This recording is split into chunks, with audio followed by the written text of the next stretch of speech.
like the Cavs defense in the third quarter against the Jazz, and I felt stupid while writing it because it's like I have to write about the game.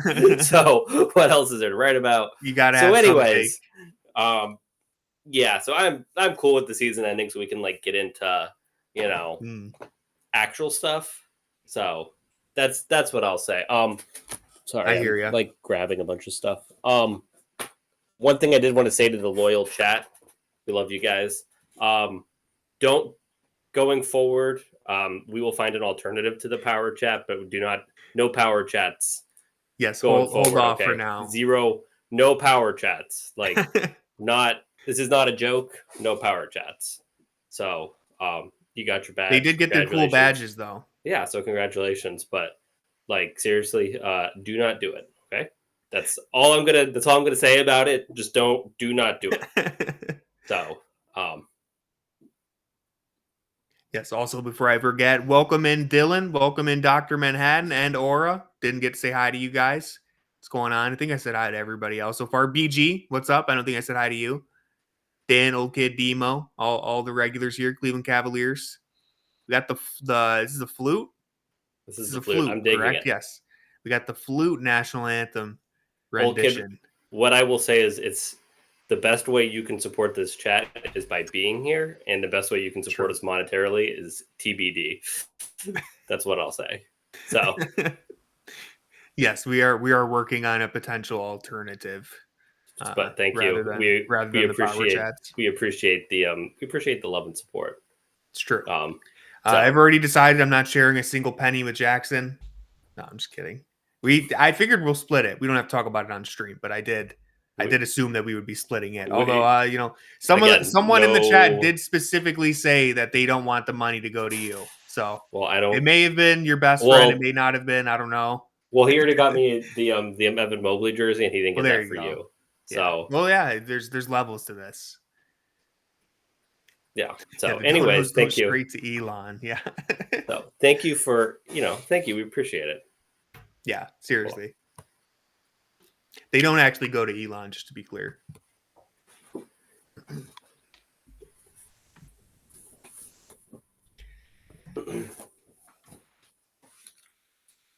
See, I wanted to pull up a couple of the Blazers' recent games, just to get a sense of how they've been playing recently. Because I haven't really watched too much of them lately.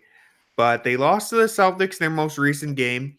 We've kind of been following the Celtics around because they play the Jazz, then we play the Jazz, and they play the Blazers, then we play the Blazers. Maybe they win a championship, and then we win the championship the next year, right? Maybe the pattern continues.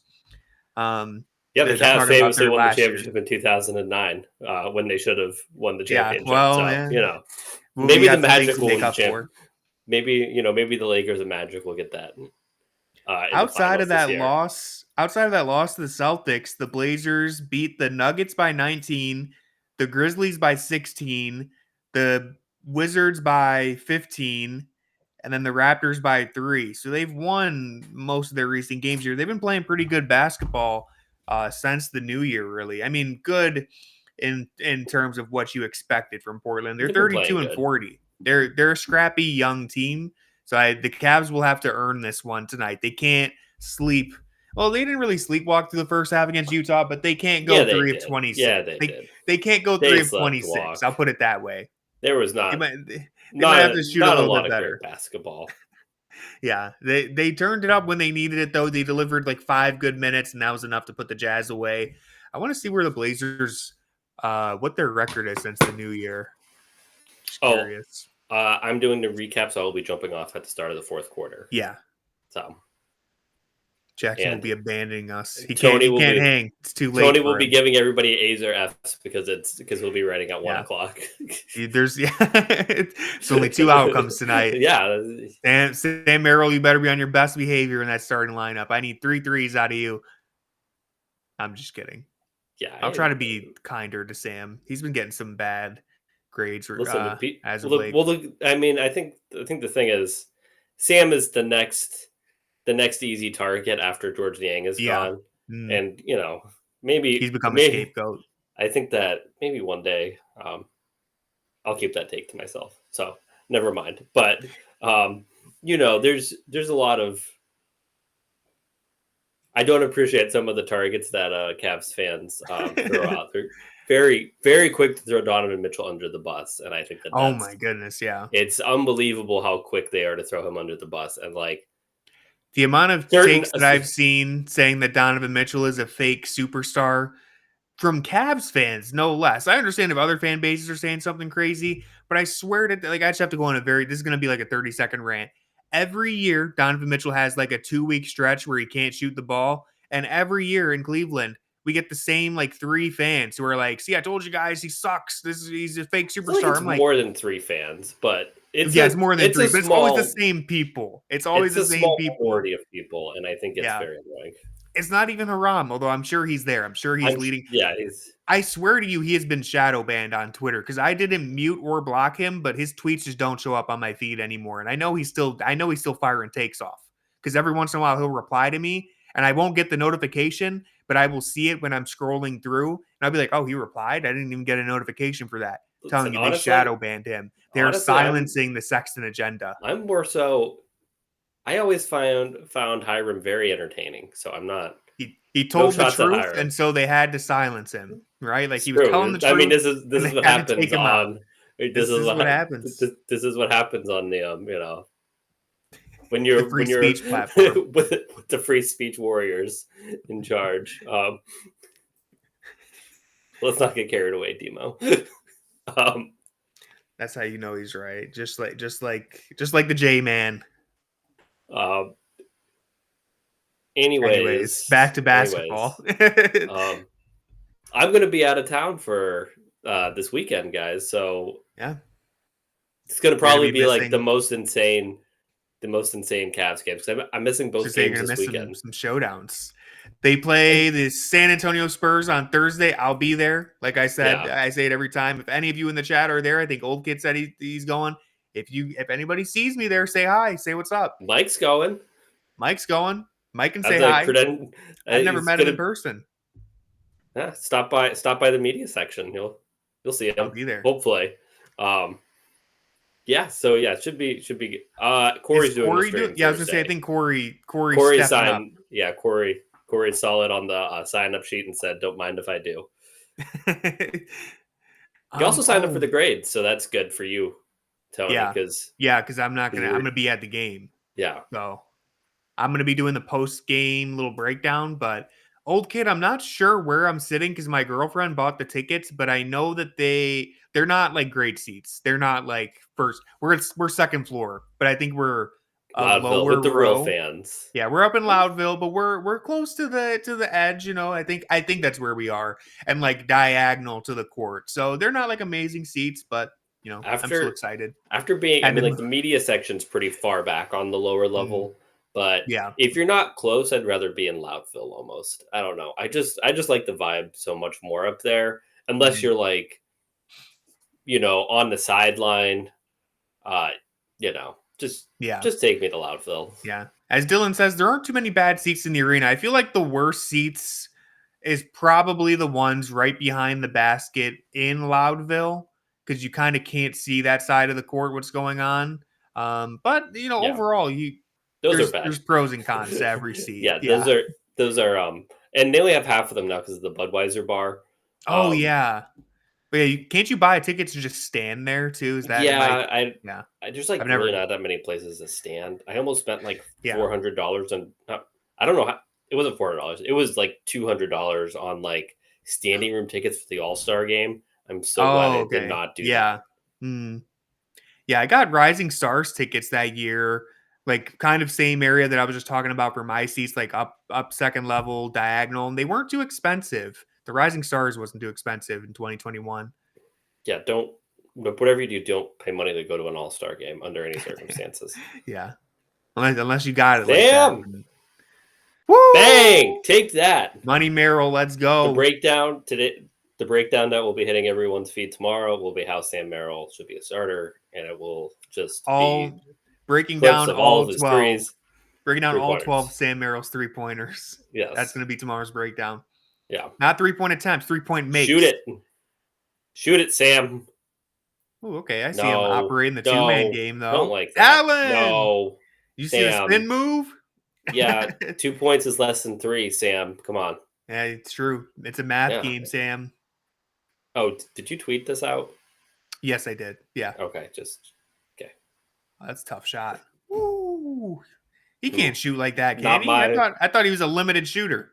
hashtag. Is Not my that defensive player of the year. Well, did you see what happened Draymond, to the defensive player of the year tonight? Nobody cares what happens to the defensive player of the year tonight. No, people vote on this award just by vibes. Yeah. No, it's true. It literally doesn't matter what happens on the court. So I'm sorry.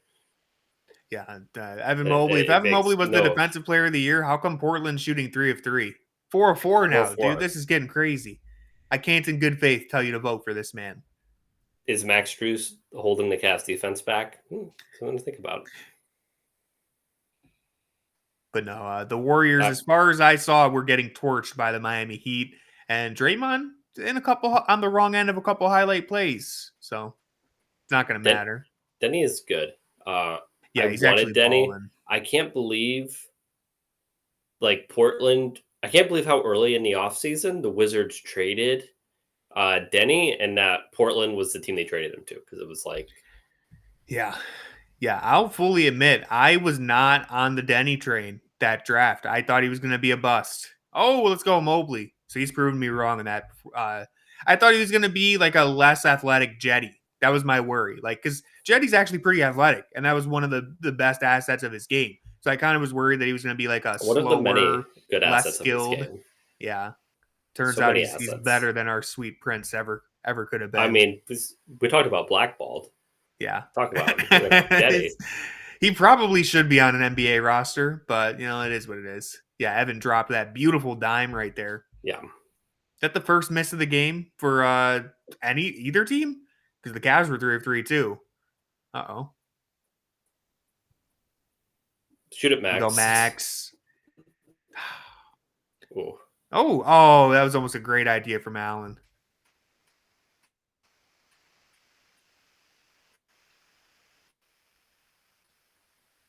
All right, here we go. Max Strus. See if he can get a stop. No, all right. Oh, Sam with a deflection. Sam the stopper. There was a 2-on-1 there on the perimeter, but playmaker. Troy Polamalu-esque defender there, Ed Reed, if you will. 2-on-1 against Sam. In other words, it was a fair fight. That's all you had to say. It's like, Ed Reed can take away half the field no matter how many receivers are over there. It's basically that. Yeah, Kenny started Sam tonight because no Donovan Mitchell. I assumed it would be moving screen. I assumed it would be like Sam or maybe Okoro, because I think they want to keep Ty Jerome in the 6-man role as much as they can now. Just keep him comfortable. I mean, I don't know why they can't just start DeAndre Hunter. I'm just losing my mind. I think it's just so dumb. It's decided against that for one reason or another. So I feel like that dude in the background was fully licking each finger. Whatever he was eating must be good, because he was like exaggerating it too, like the whole pop and everything. It's crazy. I don't know if anybody else saw that. I did not see that. But what I was going to say about DeAndre, the rebounding is really bad. We know DeAndre can't rebound, and I feel like you put him in lineups where his rebounding becomes more important when you have him in those bench lineups as opposed to those starting lineups. And then it also would open up more minutes for Wade, and I think as we've seen during the stretch, Wade probably gets to get a little more minutes. Same with Isaac. So I just don't like the trickle down effect of not starting Hunter. It just continues to really bother me. So anyways. Yeah, I agree. I thought, I don't know. I've kind of, since it seems like Kenny's not going to do it, I've been trying to talk myself into why that is. And I guess the continuity of the core four and Strus, I'm just trying to talk myself into it. It's dumb because they were Strus missed a lot of the regular season, and then he wasn't really he didn't start with the group for a while, so he wasn't starting with the group a ton before. I mean, he was starting when they got Hunter, but it's not like it was he's had 50 games as a starter. It was no, he has 12. So just seemed really unnecessary. Yeah. Also, the chat was asking, we get an end one here because Kamara shoves Allen as the ball's in the air. Yeah. So Allen gets to shoot the free throw. Yeah, I didn't see that in live time, but I saw it on the replay.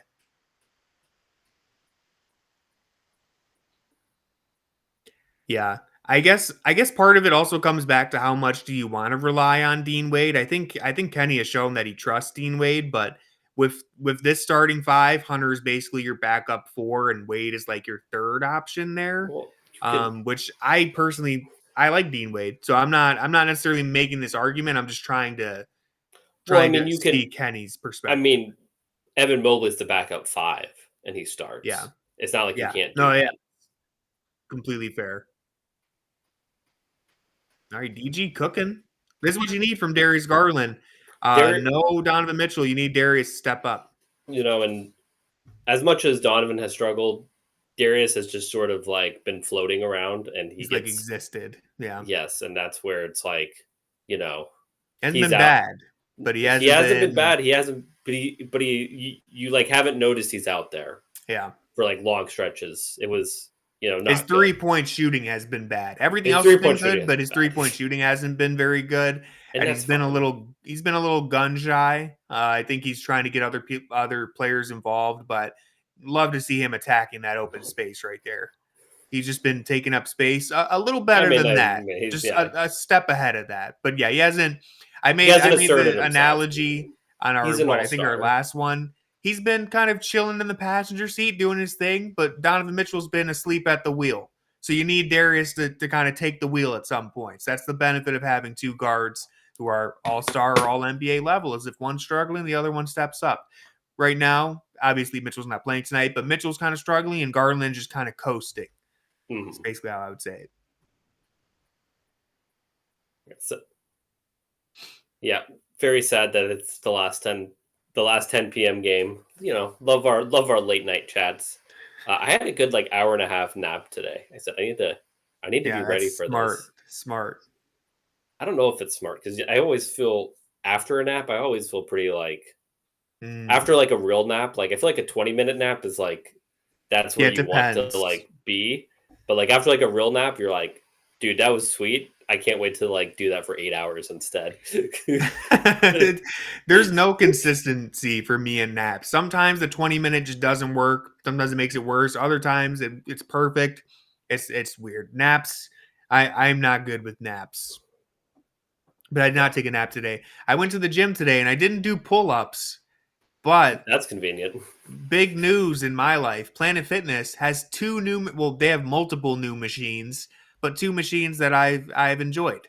They have a seated calf raise, so you can sit down and do your calf exercises, and a hip thrust machine, which is very helpful because I can't do it with the bar. The bar is painful and it's awkward. The other workouts that work out your glutes are just a little awkward to do. This machine is very easy to use. It's already set up for you. Sure, it's an awkward motion that you're doing, but it's a machine. You're at the gym. You're doing your thing. The hip thrust, it gets an A+ in my book. Listen, guys, you got to work out your glutes. You don't want to work out your quads and not your glutes. This wasn't prompted. He just started talking about it. This was prompted. We're here. We're having a late night chat. I'm telling you guys about my day.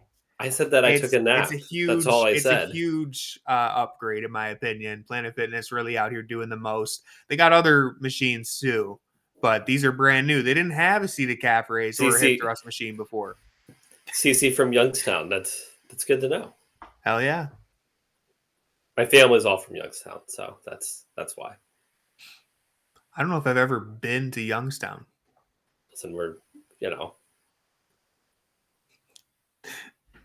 is what it is. There's not much there for me to see.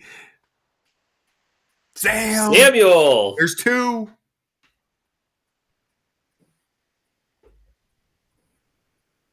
Let's go. So good start for Sam. Cece, why are you talking about the Planet Fitness is in Youngstown if you're from Cleveland? Planet Fitness is I think it's nationwide. They got a bunch of Planet Fitnesses. Well, obviously, yeah. It's a chain. Yeah.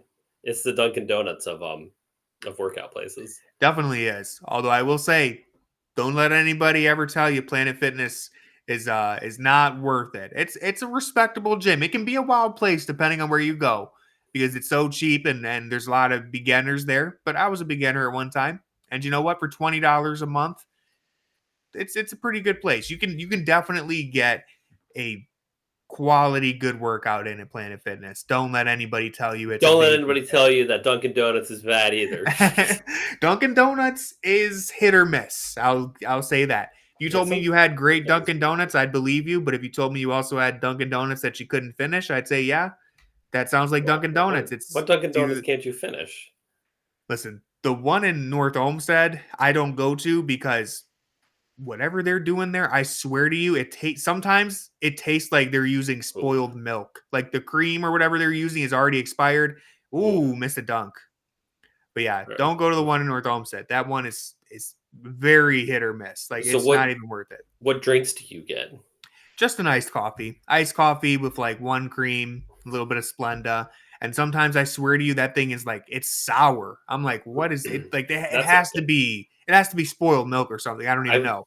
I've never been to the North Olmsted one. I mean, it's run by teenagers, so no disrespect. I mean, to they're them, all. That's why I'm like, I'm not upset about it. I mean, you can't. I know what I'm expecting. I know what I'm signing up for. I will say, Dunkin'. If you ever go to Dunkin' in the South, for whatever reason, like the further south you go, the worse it gets. Oh, the worse it gets. It gets very bad in the South. Yeah, it's a Boston thing, so it's like the further you stray away from home base. And they'll like never like stir anything in. So like if you get any like sugar in like your iced coffee or cold brews, then it's like all at the bottom, and you're like, sweet, thanks, guys. And then you have your little straw trying to go around. It's just like it's bad. I've heard the closer proximity you are to Ben Affleck, the better the Dunkin' Donuts is going to be. What I will say is me and my wife went to New York, and we were by our Airbnb was by a Dunkin' Donuts, and I just got to say, the New York Dunkin' Donuts was phenomenal. Really? Yeah, we didn't want to go because we wanted to go find like other things, but I was like, yo, this is like the best Dunkin' Donuts coffee I've ever had, and it was like 2 miles ahead of everything else. Sometimes it hits. Also, while we've been talking about coffee, the Cavs are there's some things happening here. There's some there are some things happening. Not a lot of good things. Boxing out's not one of them. Which DeAndre Hunter's on the court, so I don't know. Classic Ty Jerome floater in the mix with them not getting any rebounds. Yeah. Defense has been optional. It's kind of like the first matchup. Yeah. Where like the Cavs have just kind of not really wanted to compete on that end.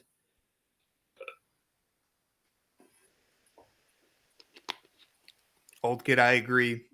As much as I want the Cavs to get treated like other teams, there is a part of me whenever someone foul baits and it goes uncalled that I smiles. Part of me smiles. You know what? If Darius Darius trying to foul bait, that's probably what's going to get everybody to change the rules and stuff. So that's a worthy crusade you guys are on.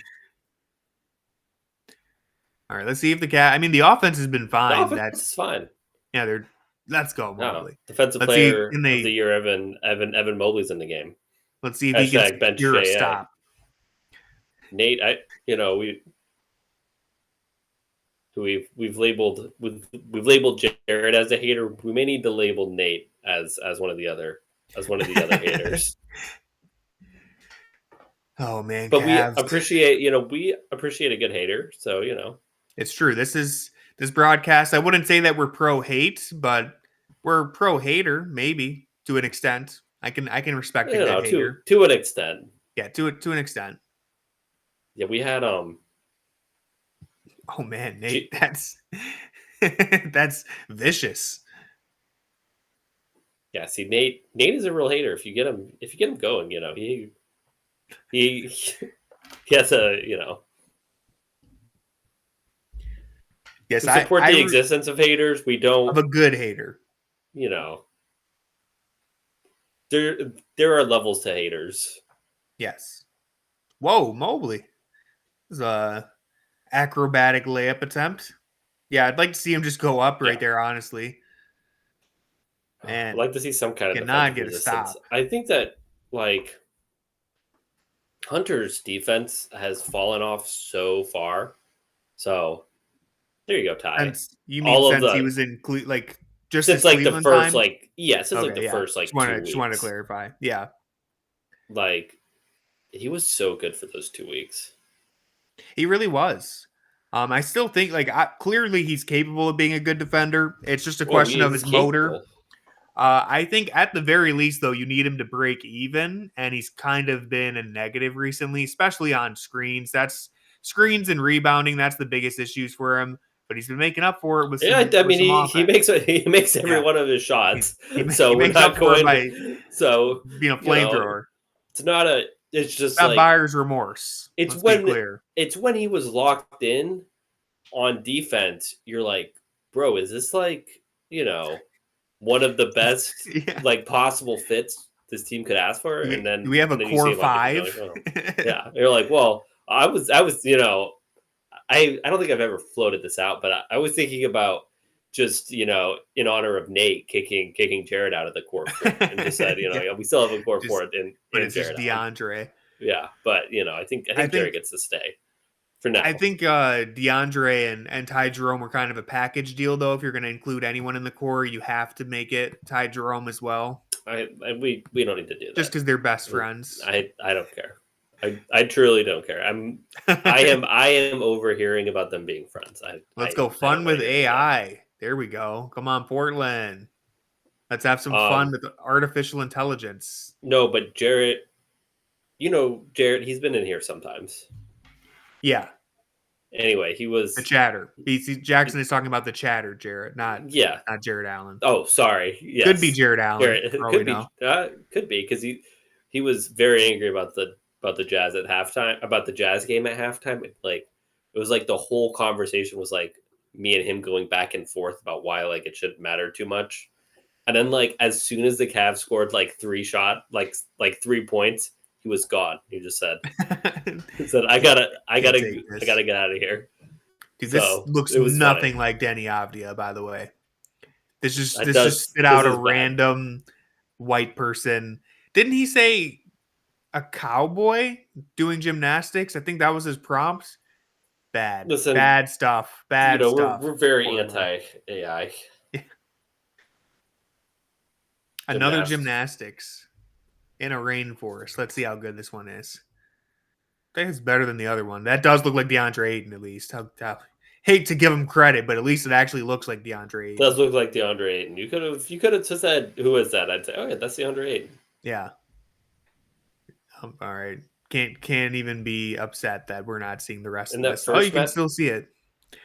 I'm an AI hater, at least when it comes to generating art and music and writing. If you want to use AI for code, yeah, and if you're using AI for Google search results or if you're using it for art, I'm not a big fan of that.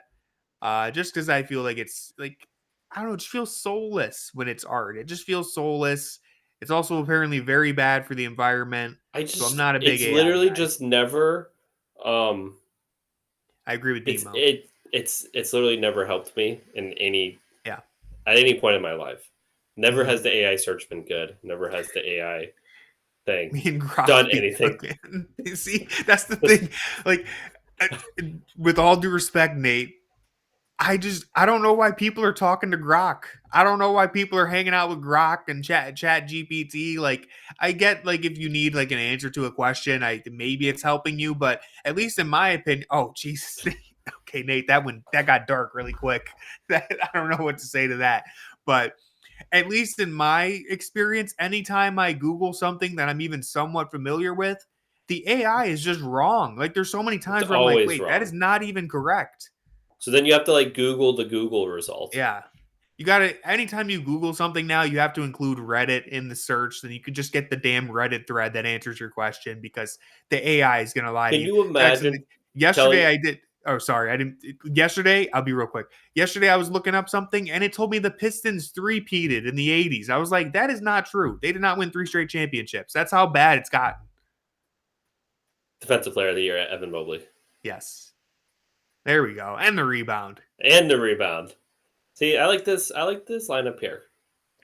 This is a good lineup. Okay, Mobley going coast to coast. Oh man. Ooh. Yeah, that was not a. Yeah, I mean, he has to be more aggressive in this lineup. Because this is usually a lineup. This is kind of an odd lineup because usually you're playing with Sam and Donovan. So you're going to need a little bit more creation. So Evan's been really aggressive. I don't know the way he's been really aggressive, but it's fine. Yeah, okay, this is what I was saying. Like, imagine telling yourself, like, 3 years ago, like, hey, man, yeah, you can't trust Google. You have to look on Reddit. Yeah. And, like that's what it's about. It depends on the question. It depends on, like, if you're looking for, like, how do I build something, or, like, I'm having, like, my Xbox won't read this disc or something. Like, any like troubleshooting, Reddit is helpful. But if you're looking up, like, factual stuff, then yeah, Reddit. You might want to triple check your source. I don't know. I'm not saying, random Reddit user can't be right, but you got to be careful. But they're going to be more right than the Google AI. So that's what you can most say. Likely. One thing about Evan Mobley that I appreciate, I didn't love that recent shot attempt, but one thing that he's been doing that I've noticed, he's kind of just jumping as high as he possibly can and trying to bank shots in at times. Like, he did that in the Sacramento game a few times where it's like, all right, I can't get all the way to the rim, but I'm just going to jump so far over you that I'm basically just floating this one in off the backboard, like over your head. Oh, spin move. Hit it with the hit the gas. Evan. Man, that was a good move. Hit him with the Braxton Miller. Yeah, that was a nasty spin move. I understood that reference, Jackson. Wow, congrats. That's a rare time where I understand a reference that's not basketball. It was an old football reference. Yeah. So,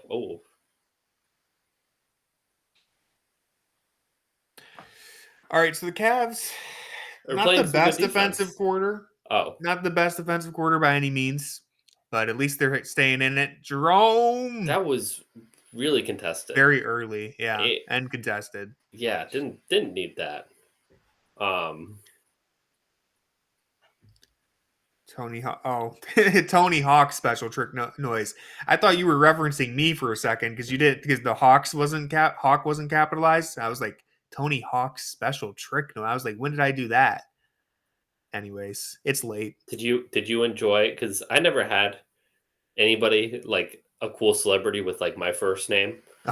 Did you enjoy, like, people will be like, oh yeah, Tony Hawk, whenever you introduce yourself or something like that when you were like younger? It's funny. I don't remember many times where Tony Hawk came up, but what came up consistently was Tony Montana. People would say Tony Montana very often. Really? Tony Hawk, though, not so much. Okay. Maybe it's the Italian. I don't know. I was thinking more when you were like a child. Like, no, still, even then, I feel like I heard Tony Montana before I heard Tony Hawk's. Or there's the pizza brand. Jackson Michael.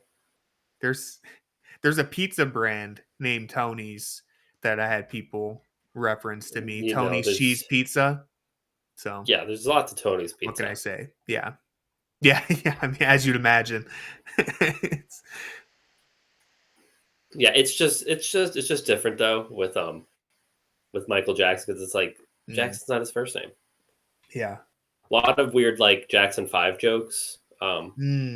Action Jackson was like some kind of a movie or something before my time. Okay, so yeah. I mean, I've heard Tony Baloney. Tony Baloney's a big one. Obviously Tony Pasta, but that's a last name thing, not a first name. Right. Yeah, I mean, there's people named Jackson now. We're talking in like the early 2000s.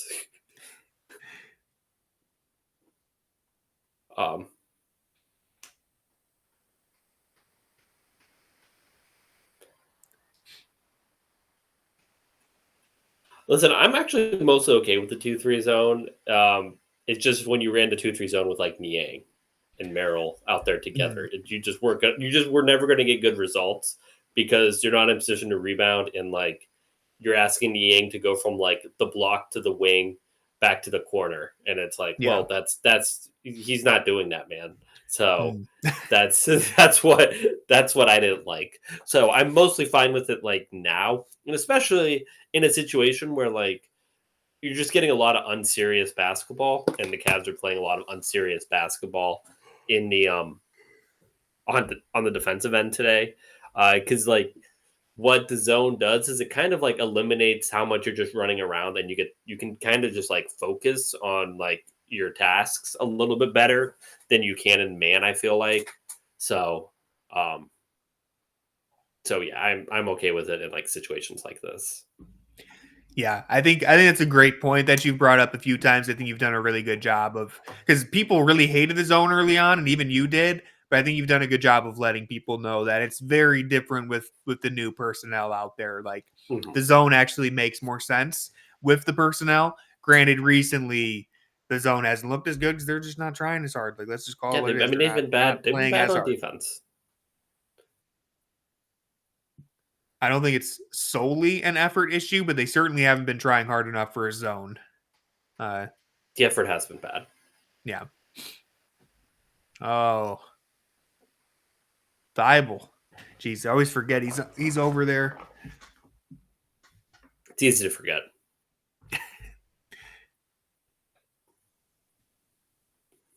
You know, his vlogs in the bubble, the Mickey Mouse run, I remember watching those on YouTube. They were kind of interesting. I don't know if you ever saw them. No, I didn't. They were interesting. You know, just quick little YouTube videos showing you life in the bubble, doing his COVID test, going to practice and stuff. I was like, that's interesting. I was too busy doom scrolling, so I don't know. You know yeah. Didn't have time. Can't blame you. The bubble was, I mean, there's obviously a lot of interesting things about that time, but the bubble was very crazy. That was good defense. The bubble was so crazy to think back on. The bubble had good basketball, too. Yeah, that's what I mean. It's like nonstop good basketball. That's just pure hoops, just over and over again, just pure hoops. It was such a unique thing. I don't miss it. I don't want to go back to it ever again, but such an interesting time to reflect on. Good pass, Dean. On ice. That was. He said, I'm shooting it no matter what. And, you know, we saw that.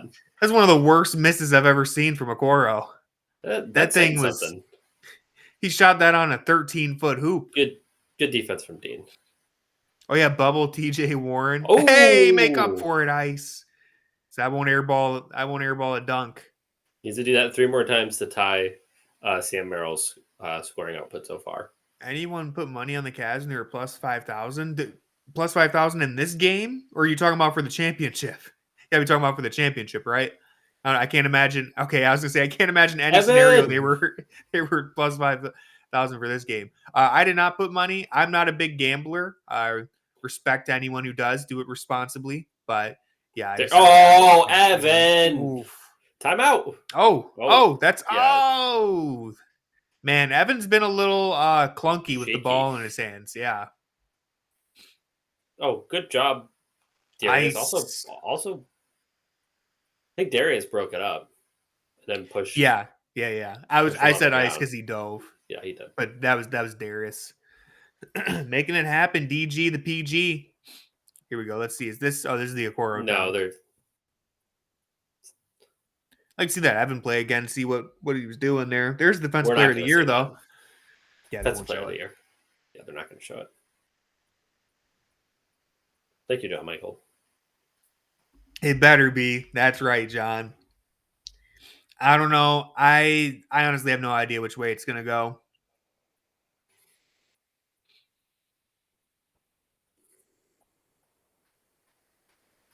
Sure, FanDuel will show all the pertinent replays. Yeah. They're on top of it, man. Oh. Okoro did his best, all right.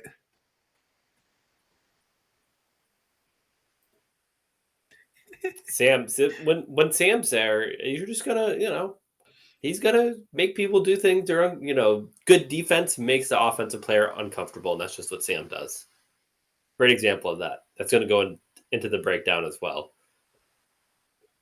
It will be factored into his grades. I can guarantee that. Yeah, many are saying this. Oh, good pass. I don't know what happened with the defense. Just Sam looking people off. He's like he's like the Madden 07 cone. Like, he's just looking people off. Boom, coming back. Merrill has had a little bit of a passing emergence. Seems a good passer. I wouldn't say he's blossomed like a Max Strus type, but he's certainly improved. I think he's a better passer than Max Strus, but Sam, you can't like have him dribble more than 3 times. So that's kind of the thing. So Max Strus has gotten to the point where he's almost a better playmaker than he is a 3-point shooter. Just because the ball handling. I don't know if we're quite there, but like I expect him to give me more assists than threes on most nights. Yeah, Sam's not what I expected. They have very different games. I think what Max does well is Max reads and reacts like super early and well. I don't know what happened to their defense there. But Sam is a really good passer. He just doesn't get like the opportunity to show that very often, just because his dribbling is not he's not able to get everywhere he wants to on the court when he's dribbling the ball. So, but point guard in a college. Didn't know that. Yeah. Sam the point guard.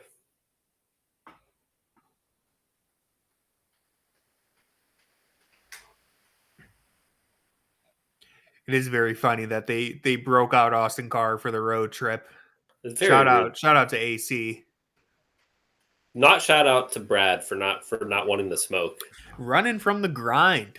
Yeah. Anyone can just hang out in Cleveland and watch him play every other day. Yeah, he'll go to Miami. He'll go to New York. He's not going all the way out to Utah. Oh man. Good defense from Dean Wade right there, by the way. The blocking off the baseline. Good job on the ball denial there. Unfortunate foul there. 4:30 a.m. is a bit tough. Yeah, this one's a tough one. Yeah, I mean, that's why you got to dip your face in the ice cubes and then wipe it off with the banana peel. So exactly. That's we all know. 4:30 is for, and then you do that and you're ready to go. Take a quick dip in the pool. Yeah. Take a quick dip. That's after the games. That's 7:30. Yeah. Sorry, I got ahead of schedule. Make sure you're in the air for at least 4 minutes.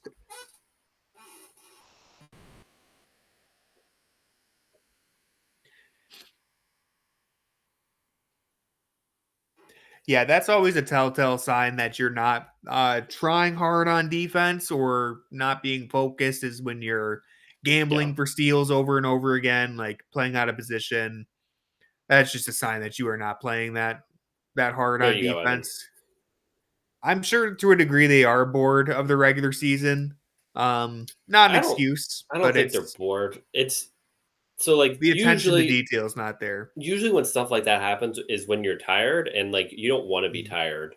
Yeah. Like, but you're not playing in the same city for consecutive games. They had one time like this month where they had consecutive days off, and then they come out and they, beat the absolute crap out of the Grizzlies, which, are a good team. And then every other day it's been like either every night or like every other night. And it's just like, you're just not going to have that, that attention to detail. I don't think they're like in the huddle, like, we don't care about this one, guys. But it's more so like, it's just like when you're at work and you're tired, you're just not going to give your best stuff. And it's not like you're trying not to give your best stuff. It's just, that's just sometimes how it like works out. Yeah. It's a good distinction. The players aren't going into this like, I don't care about this game. I'm just going to take the night off. They're not playing with that mentality. Rarely. I'm sure there are NBA players who have done that.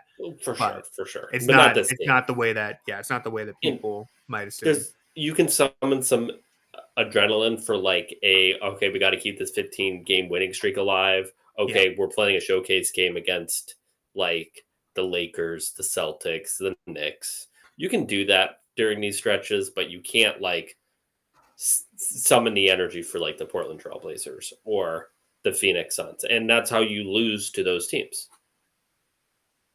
And they shouldn't be losing to those teams, but it's understandable. Good take from DG. I really like that he's got the in-between and interior game going today.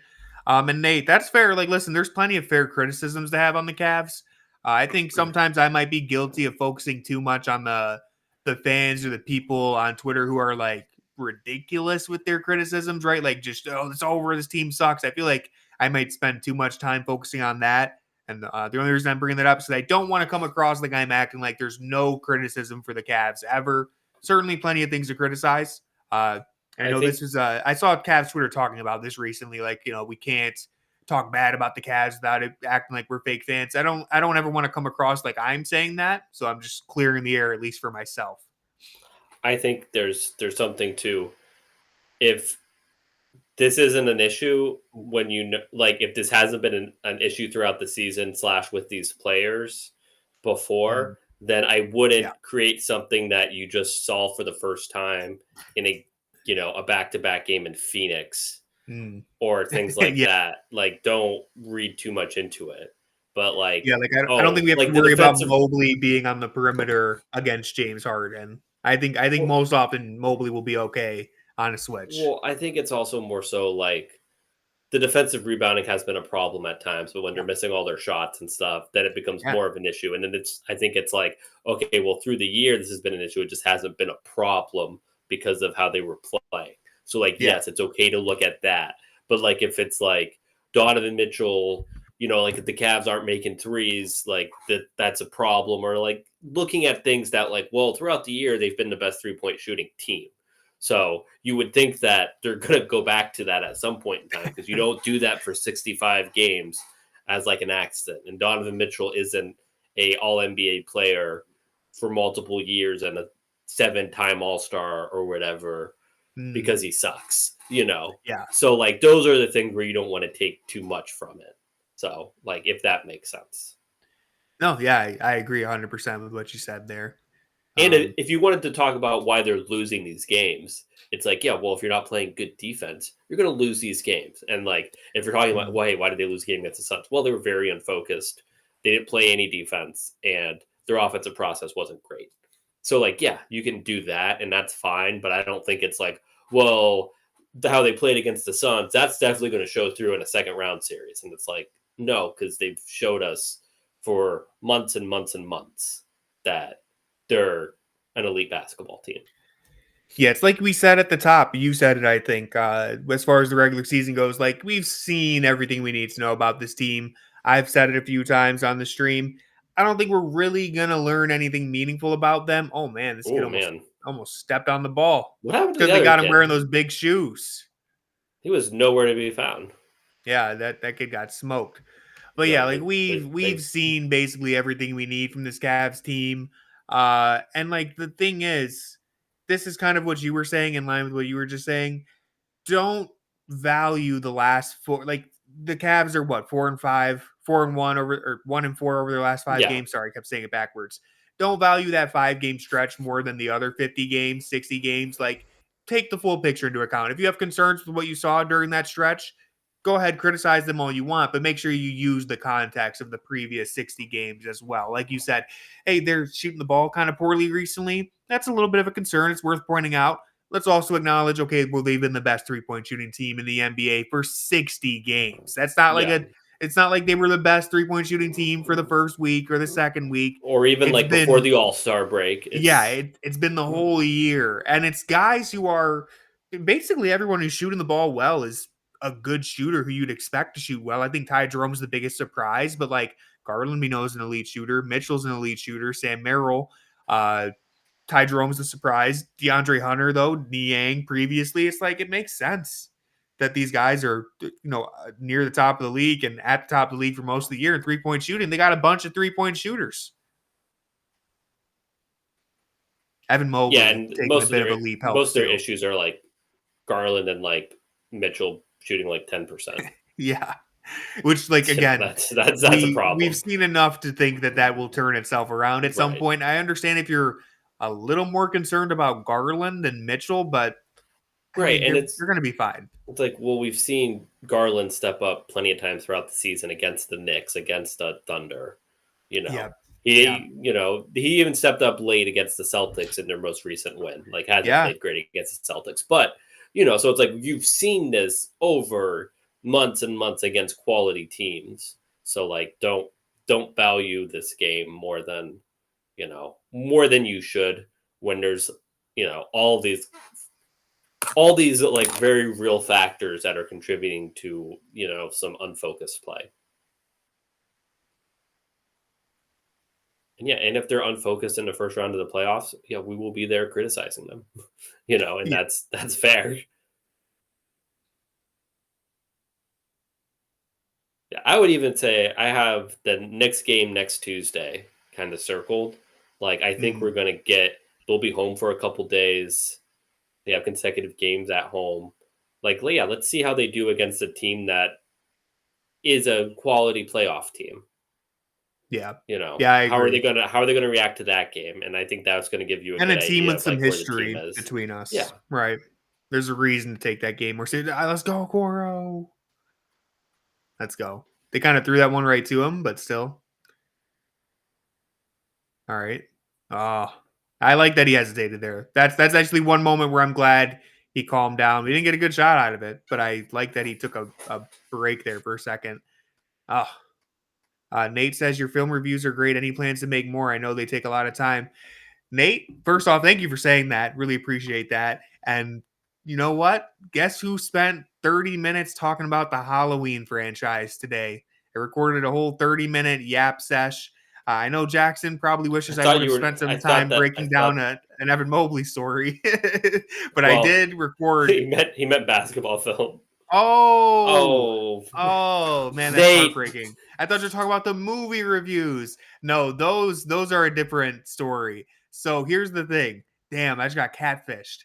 It was on my mind clearly because I just recorded that. I was trying to jump in and save you because I was like, I think he means basketball. But. It's okay. It's okay. Well, the chat had asked about the film reviews before, but to answer his actual question, the basketball film ones, the reason why I stopped doing that, if anyone isn't aware, I got hit with a copyright strike by the NBA. They hit my ass with a copyright strike. So I am trying to be very careful about using any basketball clips.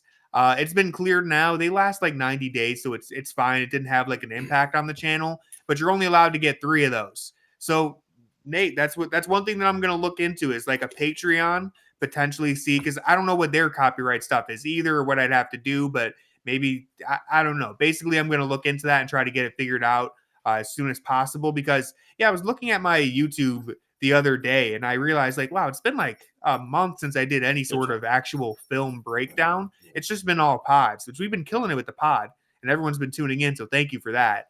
But the actual film stuff, I'd love to get back into it and got to find a good workaround because the YouTube copyright struck me down.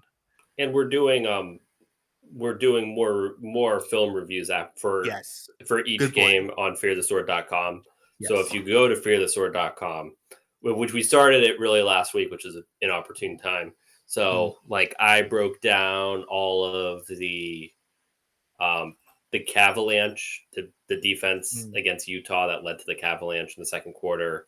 And then I broke down all of Mitchell's missed shots against the Suns just to kind of look at what the issues are. So like we have stuff on there. Tony's done some stuff. I'm blanking on what you wrote. I did the Zubac offensive rebounds for the Clippers game, and I'll be doing something for tonight. That'll probably be posted tomorrow, but I'll be doing a breakdown of this game. We're both doing a breakdown of this game. And I'm also going to have some Evan Mobley defensive player stuff, him on switches and isolation. I'll do something regarding that soon as well this week, most likely. Yeah. So head to fearthesword.com. We're getting into playoff mode. Hell yeah.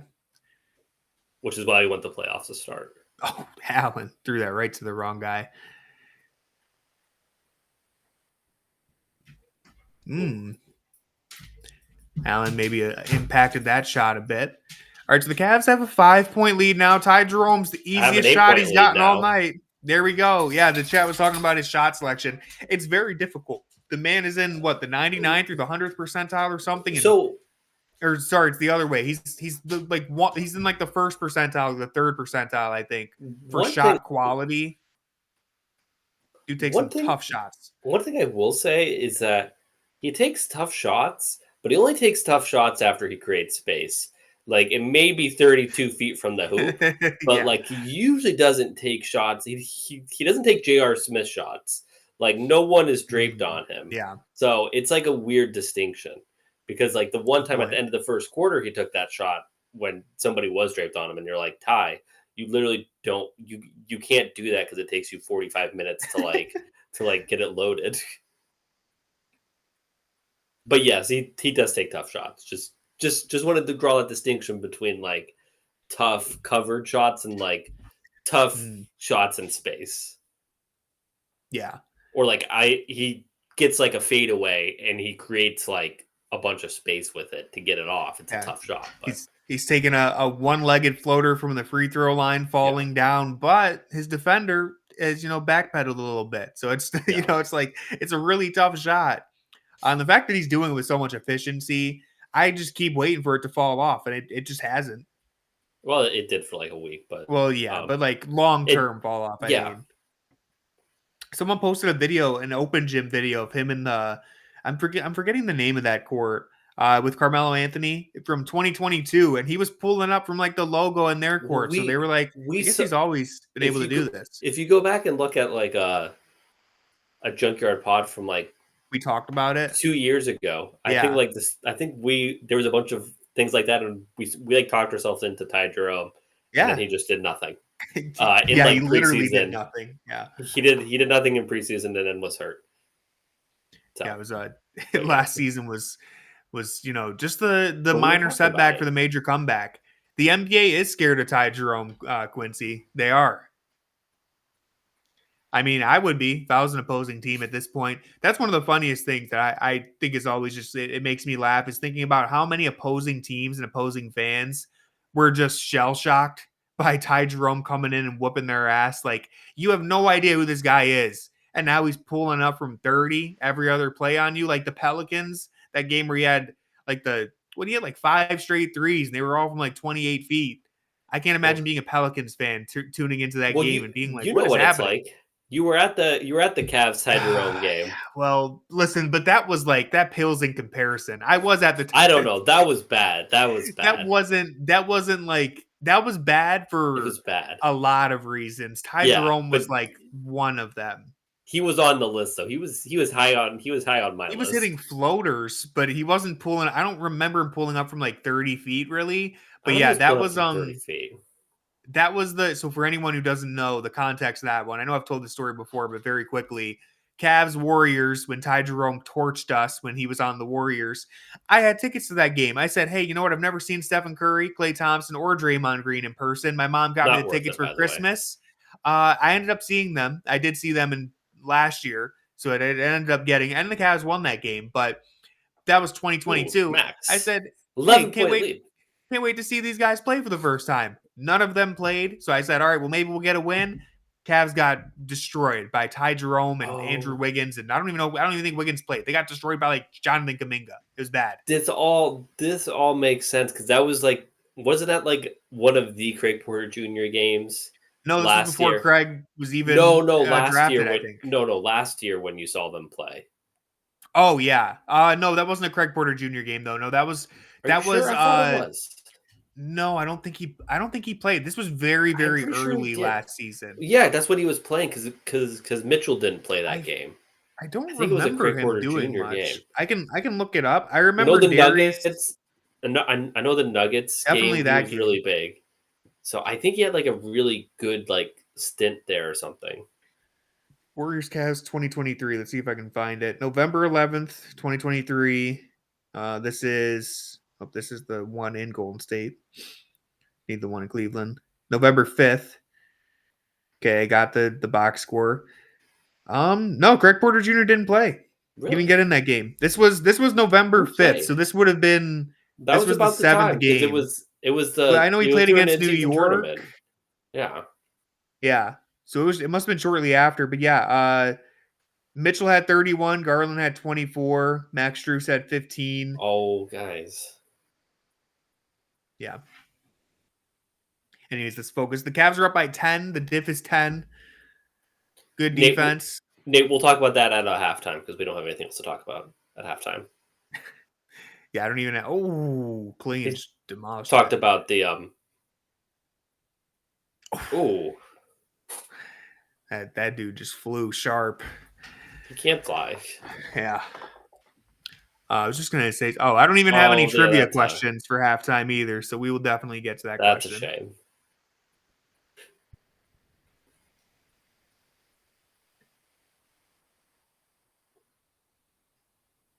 Yeah, that was a really lazy screen, Javonte.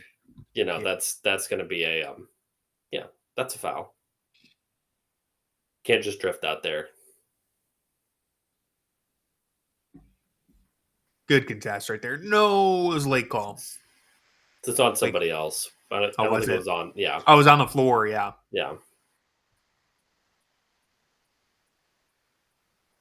Just my 2 cents. Hate the trivia. You're not alone. You're not alone. Jackson also hates the trivia. But you know what? I got some true trivia heads in here. Demo, Dan, I know they're with me. Old kid, he's got his own trivia questions for me at times. So I got at least 3 in my back pocket. BG's in your corner, but I appreciate the honesty, Nate. I appreciate the honesty. The trivia is better for non-Cavs games where I don't have as much to say. Cavs games, understandable. Appreciate the feedback. Not would like the Cavs to push it to double digits before the half. This quarter does seem like it's taking a while. Well, but it is nearing every West Coast quarter feels like it takes forever. Yeah. All right, Darius is going to go one-on-one here. It's cooking. I like it. He's dribbling. Here comes a switch. That was a good switch by Portland. That was a good switch. Good defensive possession. Yeah. I think Darius probably dribbled a little too much. Yeah, that's an instance where you already got the switch. We saw Donovan do this too. Yeah, go right away. He kind of dribbled all the way back out to LeBron James can do the cool dribble back. He wanted mixtape. He wanted to expose him. He did. Yeah. We're smoking a victory cigar for the road trip being over, dude. Oh my God, I'm tired. I'm tired, Q. I'm tired, man. We got it right after this too, but. Everyone, make sure you check out Quincy's YouTube channel, Quincy Cavs Burner. I'm going to be joining him tomorrow. We're going to be recording an episode. Not sure when it's going to be up, but we're going to be recording tomorrow. So make sure you check that out. Yeah, full week of 10 p.m. starts. And a 10:30 one included in there too, the Clippers game. That was bad. That was the toughest one. They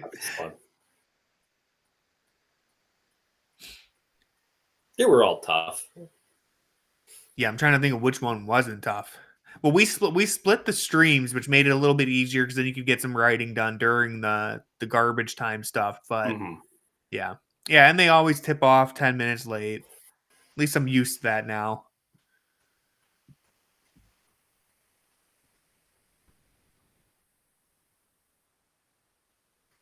But thank you all for rocking with us for this West Coast road trip. The chat, I think this is the most people we've had in the chat for the late night games. Maybe not. 20 is pretty good though. So thank you all for being here. Thanks to everyone who's been tuning in throughout, staying up late, watching the Cavs. Again, like I said, I know you're watching the Cavs mainly, but thanks for choosing to watch them with us. It's us, right? All right, this should be the last possession. No, I guess not. Oh, hey, I'll take it though. I'll take the results. Nice. Appreciate you, Cleveland Cavaliers, the chatter, and the team, both of them. Let's go. Oh, let's go. Crushed him. Defensive player of the year. Let him know. Let him know. He said at the start of the year, right? Didn't he say at the start of the year? I think he cares. Yeah. He does care. I think he genuinely cares. I asked him about the Memphis game.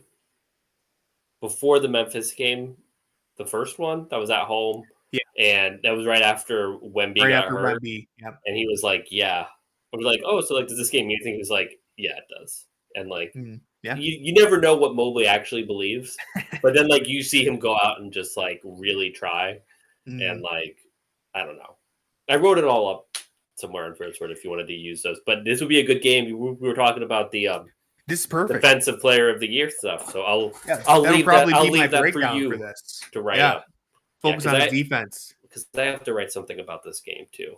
I do have one important question about the race, though. Do we need to give Evan Mobley a podcast mic before we can solidify the agenda? Does he have to rally against the media? It worked for Draymond. What we need to get is we need to get Isaiah a podcast mic. Oh, that's actually a good point. Get Isaiah Mobley the podcast mic. Could be like the Justin Verlander and Ben Verlander situation. Yeah. So honestly, get the two brothers. If the Kelsey brothers can do it, why can't the Mobley brothers get them on a podcast? No, don't get Evan on the pod, but just Isaiah on the pod. I think Isaiah can talk enough for both of them. Evan will just chime in every once in a while. The thing is, you just need somebody to ask some questions. I'll be on the podcast. Me and Isaiah can start a podcast. Every NBA player podcast needs the random white boy who just brings nothing. You would bring something. I'm not. Listen, I can bring. You gotta. But if you look at all of them, they all have that token white boy who just brings nothing to the conversation. But he's there. JJ Redick has with a beard. I have the beard too. By the way, have beards. Tommy Alter, shout out to him. When I posted the Jarrett Allen Dune thing, he followed me. So we're a big fan of the token white boy. He followed me on Twitter after that because he recognizes that Dune Part 2 is a classic. You gotta shout it out, man. Yeah, and you haven't done that before, so thank you for your efforts. I really haven't, yeah. You have the Jacoby formula. Yes, he's the original. I love the Jalen and Jacoby stuff. Jacoby's doing the mismatch with what's his name? Oh, he's good. I can't think of his name right now. He's good though. Forget. The guy who used to do it with Kevin O'Connor. Why can't I think of his name? Someone in here knows. Yeah, he has the crazy voice. Oh, dude, I literally know his name. It's 11 a.m. or p.m. There's one other. I'm cooked. There's one other basketball game going on right now. We will put it on, but let me tell you guys. It's not good. It's not good. There's only one mismatch. I know the name of the podcast, The Mismatch, with Chris Vernon. Okay, yeah. He's got his voice. I don't know if you're familiar with this podcast, anybody. Chris Vernon, if you've heard his voice, you would think he is like a 50-year-old. You'd think he's a 50-year-old. But then you see him and he looks like he's 20. I don't know how old this man is. In reality, he's probably like in his 30s, 40s, but he has a really crazy, deep, like gravelly voice. He sounds like an old man. Yeah, he sounds like a 50-year-old chain smoker. But no, he's entertaining. I haven't really listened to them too much recently. There's so many podcasts. There's only so much time and so many podcasts, but I remember he was enjoyable before Kevin O'Connor kind of did he fall off? Do you listen to any Do you listen to any Dune podcasts? I feel like this would be something that you would get into. Are there Dune podcasts? They don't exist. That's why I gotta make one. They really don't. No, I'm sure they do. I'm sure they do. I've seen like Dune YouTube videos. There's good reviewers. Yeah, I watch movie review channels. But I already know. I've already seen the movie a million times. I already know everything I need to know. There's a lot of stuff. There's a lot of stuff about Dune. Yeah, that you could talk about. It's true. I'm definitely I'm a nerd. All right, so basically, anytime I watch a movie, I go look up reviews for it. I don't know if I'm the only dork that does it, but I just like watching breakdowns of the movie. If I like found the movie interesting, if I didn't like the movie at all, then like I don't care. But if it's a movie that I liked, that's why I didn't see any Dune. Yeah, breakdowns. Well, it's because you haven't seen the second one yet, man. It's gonna change your life. Just you wait. Just you wait. You know, I saw today. It's like, I mean, this doesn't mean anything, but according to IMDb, it's like the 8th highest rated movie of all time. Do you know what number one is? Can anybody guess? What's the number one highest rated movie of all time on IMDb? See, the thing is, it has to be something like uncontroversial. Oh, Quincy got it right away. Yeah, it's Shawshank. It's the Shawshank Redemption. Got it immediately. It's a great movie. Stephen King adaptation. Some people don't know that. Yes, it is a Stephen King book. Oh, you went to school for film. Well, there you go. Yeah. No, that movie's great. Cool. That movie's honestly fantastic. So I'm not surprised. Colin Sexton. Player of the game. I think they showed like player of the game in a game that they lost by 40. They just got to help. Someone needs to save Colin, put him on a good team. I need to see him on at least a play-in team, you know, like the man has been on straight lottery teams. I need to see him at least compete in the play-in because I really think this isn't a bit. I really think you put Colin Sexton in a playoff series, he could be one of those guys who has a game. Like he has like a 25-point game off the bench. Away He from could lottery. really do it. Yeah. Quinn, we're keeping him away from lottery teams. What are you doing? Away from the bad teams. He will Devin establish Hester? the Heat culture.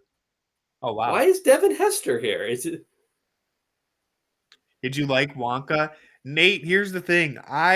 My original for the movie channel, my first video idea was going to be ranking every Timothée Chalamet movie, but I've been having an existential crisis. Do I actually have to watch every single movie, including the Willy Wonka movie, or can I just not? I haven't watched it. I don't want to watch it. What are you? I don't want to watch it. You're such a fake fan. So fake. Can I do the ranking if I haven't seen it? Like I feel I know. So I got to watch it at some point. But damn, dude, I don't want to watch the Willy Wonka movie. Is it good? I've heard it's not good. It's only a bad movie. Yeah, Dan said it sucks. Maybe it's better than people are giving credit for. Who knows? But one of these days I'll watch it. That's like the only movie that I need to see. I've seen I literally went and watched like 3 other movies by him or with him that I haven't seen before. Little Women, great movie actually. Really enjoyed it. Lady Bird, also a really good movie. Timothy's in it for like 2 minutes, so I really didn't need to watch that. I felt kind of led astray. It's a good movie though. And that's it. I guess I lied. I watched 2 movies that I hadn't seen before. But yeah, Wonka is on the list. I haven't done it yet. Well, Nate.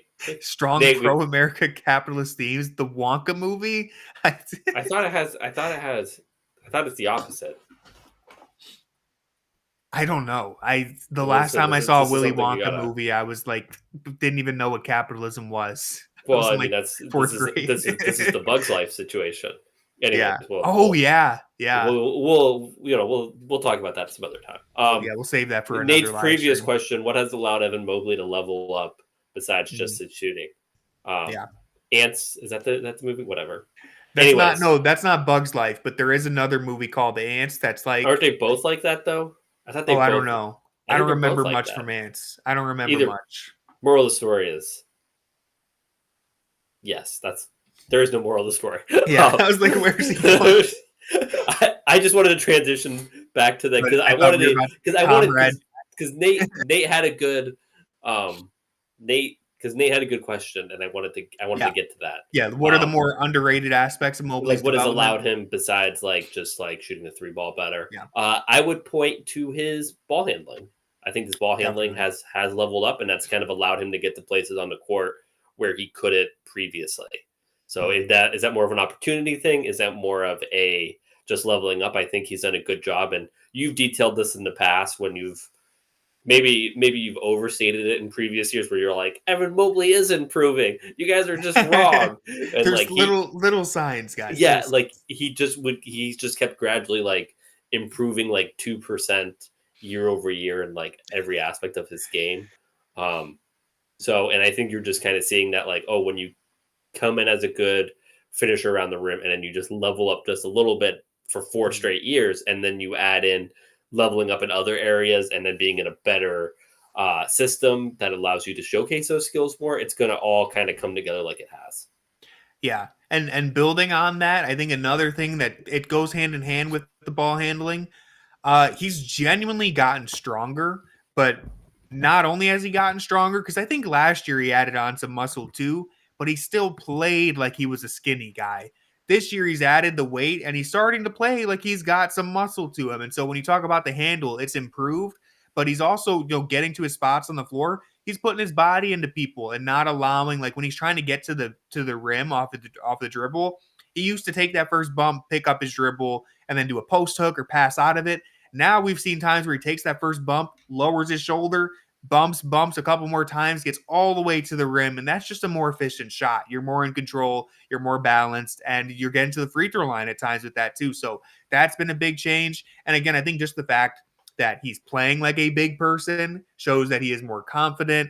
The game against Sacramento recently, I said this on the stream, and it's something that, you streamed that game. I said it on the stream afterwards.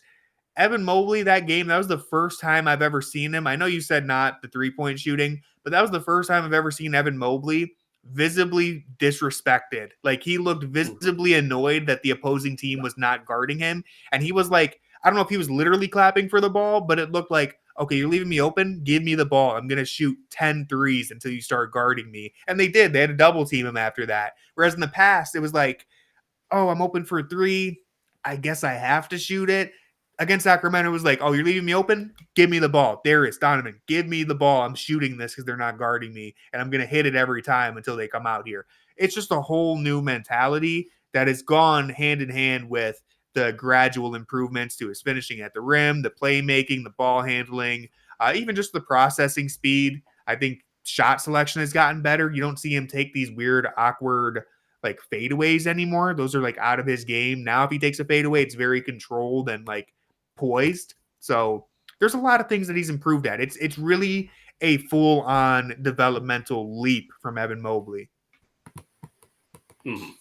Yeah, I agree. Yeah, I think you summed it up really well, like what he's done to get to this point. And Dr. Manhattan says, crazy how Kenny has unlocked Evan Mobley. Well, in his opening press conference, he said that's kind of like my number one goal here. So credit to the coaching too. Yeah. It's not. I would say it's like 75, maybe even 80% Evan Mobley development. But there's some schematic things and empowering him to have the like. Genuinely think back to the start of this year. There were a couple plays. I can't think of the games, especially in preseason though. There was like some awkward Evan Mobley moments where he's trying to bring the ball up the floor and he's getting his pocket picked, or he's like taking some weird layups and stuff. Like, just, it wasn't pretty right away. But Kenny gave him those reps. He said, it's second quarter, first couple plays, you're bringing the ball up the floor and you're running an inverted pick and roll with Sam Merrill. I don't think we saw that happen at any point under JB, and that's not a knock on JB. He clearly, it's a criticism. It's a criticism. It's not. Yeah, I don't mean it in a harsh way anymore. But it's coaching stuff too. But I would say the majority of it is personal development, but there is a mixture of that too. The coaching feels like yesterday since those first few games. Yeah, man. I cannot believe that we're here. We're at game 72. It's March 25th. Jackson, I pitched this to the chat without your approval, but I figured you'd approve. Well, I have an idea. We saw how the super chat went, so. Well, I didn't pitch that to them, okay? I didn't pitch that. You allowed it to happen. I have an idea. For the summer, I think, just for fun, just for our own fun, it won't be necessarily affiliated with any of the partner stuff. We should rewatch old games that are just on YouTube that you can just pull up on the little YouTube share your screen thing. I think not every, we don't have to do like 5 days a week, but maybe once or twice a month. Just hang out with the chat, because it's going to be months before we see them again. We'll see how we'll see how the summer goes. I don't want to commit anything this summer, because I'm like, that's fair. Summer. I'll commit. I will be there no matter what. The summer is so short. You have no idea. You have no idea how short the summer is. Well, you got to think. We got the championship parade and all this other stuff. Well, the thing is, when you're like blogging, the summer ends in like September, because you got to start doing all like the player previews and stuff, and that takes forever. Like, that's like it's not fun stuff. Like, the September stuff is not. You get fun. The NBA draft, and then you get free agency, which isn't fun for me. I don't enjoy either. I hate both of those things. Yeah. So it's like the middle of July and early August is like the main time where there's nothing going on in the NBA. Because then by September, but then you still have to write about summer. That's what I was about to say. Oh. So yeah, you got to do summer league. You got to write about that. So get ready to learn Naquan Tomlin. Which, listen, the thing is, I'm a big summer league fan, so I enjoy writing about summer league. Yeah, but I don't enjoy. I enjoy all of it. I don't enjoy the writing up every free agent rumor, and the free agent rumor, like the breakdowns and stuff that come with that. I don't enjoy that as much. But it depends on the free agency class. Like, I enjoyed the Max Strus stuff. Last year was kind of fun too, just because there was like a lot of wings that we were talking about. Most of them sucked, but at least it was like, hey, Jetty Osman, could he be a Cleveland Cavalier again? Like stuff like that at least was a little entertaining, but yeah. Dr. Manhattan, I'd say maybe it's like if Qui-Gon got to train Anakin. That's what I would say, Dr. Manhattan.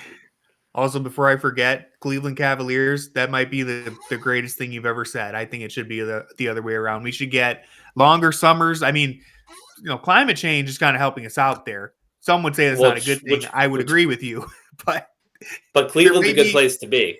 I was just going to say, there may be like a small window where it's actually kind of cool for a second, and then it's going to be horrible and we're all, the end of the world. But there may be a moment where the weather is really nice in February. Could be a destination. Could be a destination city. That's the models, not the models, the chat GTP that said the Cavs were going to three-peat in like 2080 something. That's what they were factoring in. They're saying, well, it's going to be LA. They're getting basically, the super teams forming there. Sam, let's go. Knew it was good off the fingers. When you know.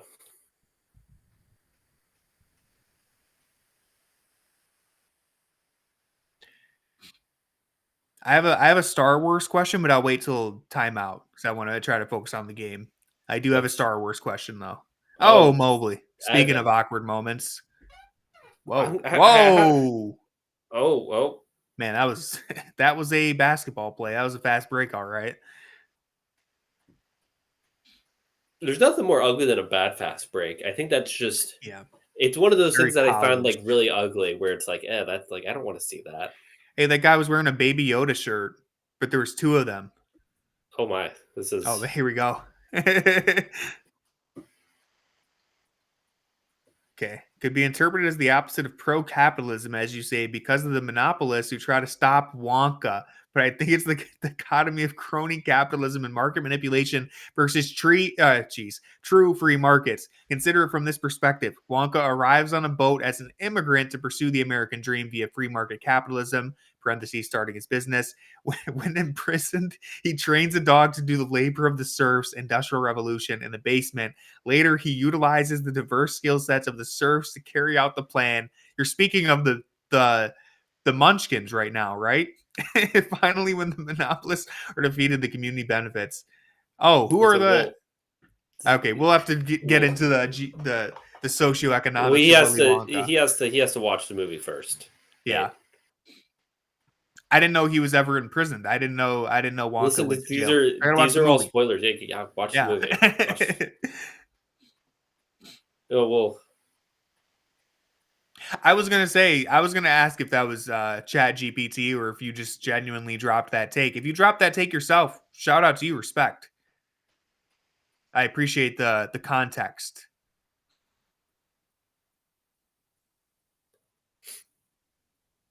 Oh, tough shot. Yeah, Cavs still in a good position, but I'd like to see them get that lead. I'd like the diff to be 15. Yeah, you never, because it's like, you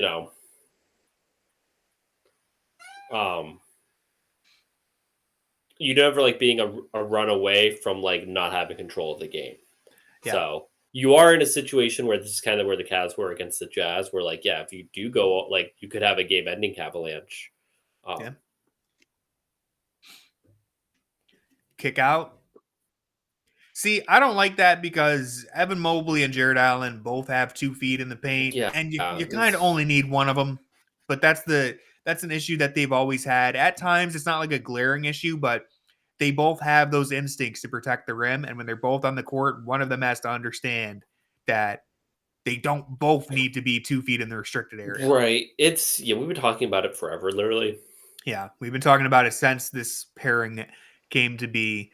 They're pretty good overall at that. Like they don't do it that often, Allen's but when it happens, I do think Allen's worse. Yeah, that time it was Mobley's fault, but typically Allen's worse. And I think generally they're good enough, but it definitely stands out when and this is a really good Darius offensive game, I think. Yeah, I don't think he's hitting threes, but man, he's like Quincy said, like this is get to the middle of the floor, pump fake, use your craftiness, your footwork, your speed. And he's really efficient inside the 3-point line right now. It's a good cut from DG too. Yeah, good. I mean, good stuff from Darius. And this is what I mean, I think that the take that he can't do this stuff with Donovan on the court has been debunked this year. But doing this stuff more, especially during that stretch, that 4-game losing streak, like you would have liked to see them do more. When Donovan was really struggling, it's like he just kind of disappeared. Someone on YouTube says Tony the Pest. When you coming down to Cleveland to watch a game? Now, that nickname's a little mean, but you know what? I'll let it slide. And to answer your question, I will be downtown Cleveland on Thursday for the Spurs game, so I will see you there. Section 212. Yeah, I don't know what section I'm in. Row 3. Yeah, if you see me, feel free to say hi. Call me something cooler than Tony the Pest, though, please. I will be with my girlfriend and her family, so try to make me look cool. The family. Don't call me the Pest. Just brother and sister-in-law, but still, it's the fam. Has my Your camera went off. Okay, I hear you. Did that for you? All right, let me. Yeah, I can't. I see the Fear the Sword logo. Okay, or I didn't see this. Oh, now I see you. I didn't see the full interview, but I've seen a couple of the quotes. There was one. I think that was the Slam, because Darius did a couple interviews, but Darius has the one in, I think it was the Slam magazine, where he said, basically, I'm paraphrasing, it's all about winning the championship. Like, we're going to do anything we can to win a championship in Cleveland. That's all we care about, which I like to hear. Yeah, he's been saying that all year, especially during their winning streaks. Like, oh yeah, we don't really care about this. And so I have a question, because genuinely, I feel like in years past, maybe this is a memory issue for me, I feel like the last 2 years, Donovan Mitchell was like the only one who would come outright and say that he's trying to win a championship in that specific season, whereas everyone else would kind of skirt and dance around it. This year, everyone's talking championship, which I think is worth pointing out. That is true. That's a good thing. Yeah, they always talk about being better in the playoffs last year, but not actually like only Donovan would be like, we're going for a championship, and then JB would be like, first round exit, we see that as a success. Yeah, he didn't say it like that, but there's definitely a vibe shift. I think Garland, Mobley, all the people on the Cavs genuinely believe they can win the championship this year. Not sure if that was the case in years past. Back to the 2-3. Yep, here we go. We got Allen and Mobley back there.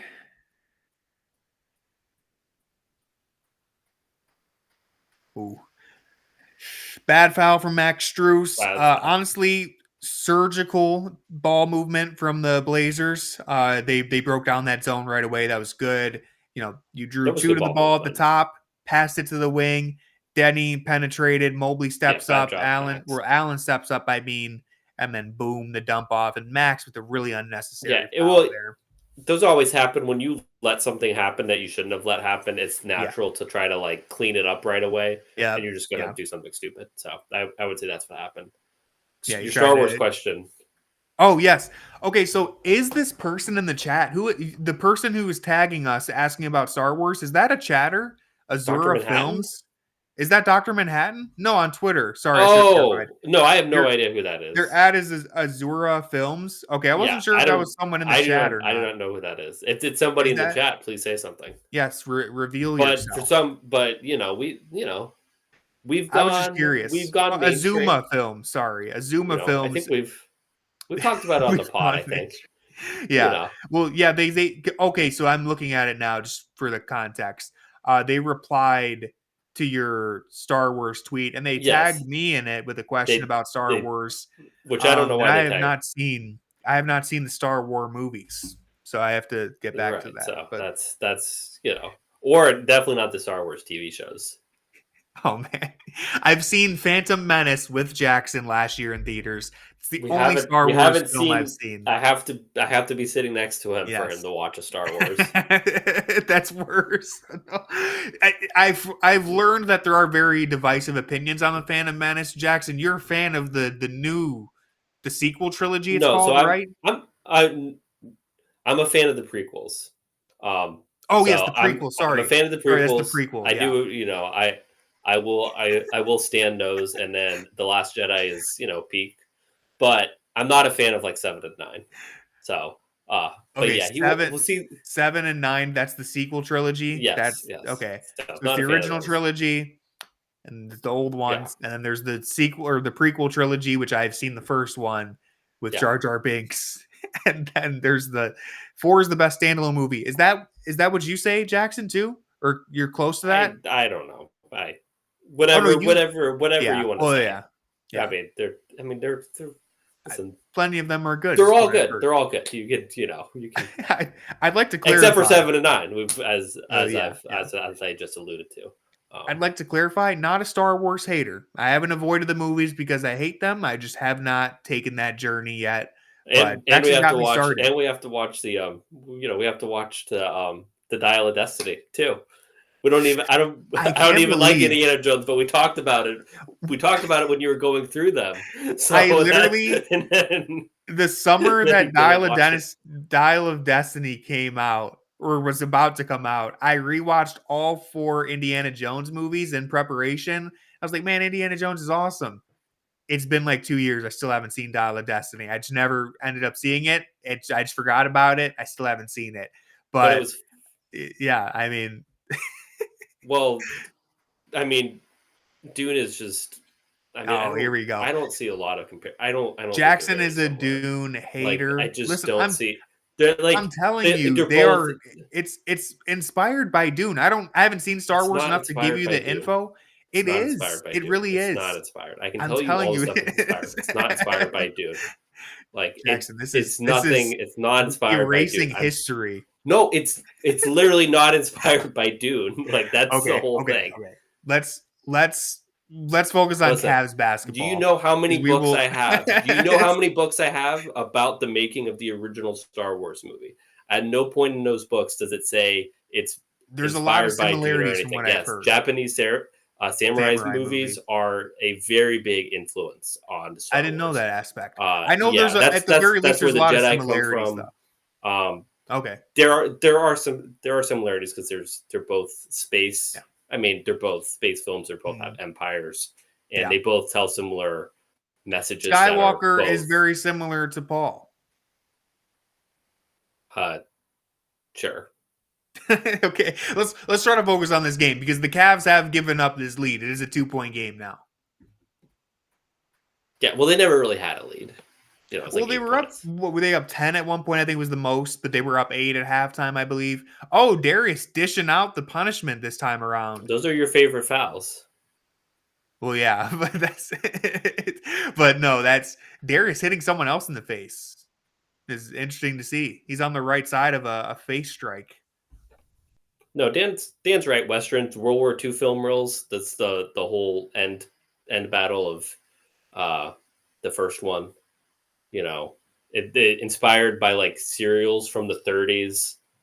Buck Rogers, I guess, is like some sci-fi thing. So those are the inspirations that it took, along with like the samurai movies and stuff like that. So varied inspirations, including but not limited to. Listen, you can. It was not honestly, newer Star Wars could be inspired by Dune. Like going let's forward, settle this by asking the Google AI. No, I'm just... All right, Cavs. Oh, that was on Hunter? I didn't even see him do anything. Is Kenny about to throw up the challenge? No, because if it was on Sam, he would have done it though. He would have done it for Sam. He would have done it for Sam. You just can't do it for a Yeah, it definitely wasn't a foul, but you just can't do it for something that's not a shooting foul. Yeah. No, I wouldn't challenge this. Kenny did not. Someone has to go over that screen. To be fair, it is Ty was being held. It is a horrible shooter, but yeah. Someone has to at least present something. All right, Allen with a nice patient layup. Oh, that's bad. Just, I don't know who the hell was supposed to be guarding him, but you cannot let that happen. Like 4 guys. DG was the four guys at the ball. One. Had Jerome be making them 2K canned animation layups. I compared it to NBA Live like 06 last time. You could do those like they had the canned animation layups for like if you had like the layup badge. But yes, definitely video game-esque. Ty Jerome with a rebound. All right, come on, Cavs. It's really the defense that I'm more concerned with, but they get a stop there. Here's Ty Jerome trying to make it happen again. Oh, let's go. Dude. That man. That man's absurd. If that happened to you online, you would get the notification that like your opponent has left the game. Yeah. That was look at the Ty Jerome is so petty and sassy. I kind of appreciate it. That was a muscular Euro step. That was like a power Euro step. That wasn't finesse. That was I'm going straight through you with the Euro. I don't think anything about Jerome's game is finesse. No, it's pure determination. He just wills the ball into the hoop. It's very deliberate, not powerful, but deliberate. Yeah. Like I genuinely cannot believe that he was he's on the fringe. He's not going to do it probably, but he was on the fringe of being in the 50-40-90 club. And when you look at basically any other member of that club, Ty Jerome just does not fit the mold. Like this unathletic. I mean, he's not like super unathletic, but like this just, vertically limited guard who takes incredibly difficult shots, incredibly difficult layups, and he's in the 50-40-90 club.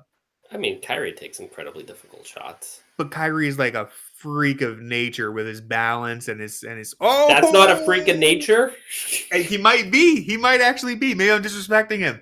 But yeah. You have Kyrie's to be also like the greatest below the rim club. Finisher ever. Maybe Ty Jerome is second. But that only helps you in the 50. Here we go. Is that a fourth block? Might have been. I think he blocked that. I mean, it's either if you didn't block it, that's a travel. So yeah. Ty Jerome, bang bang. Yeah, he plays the 75% speed.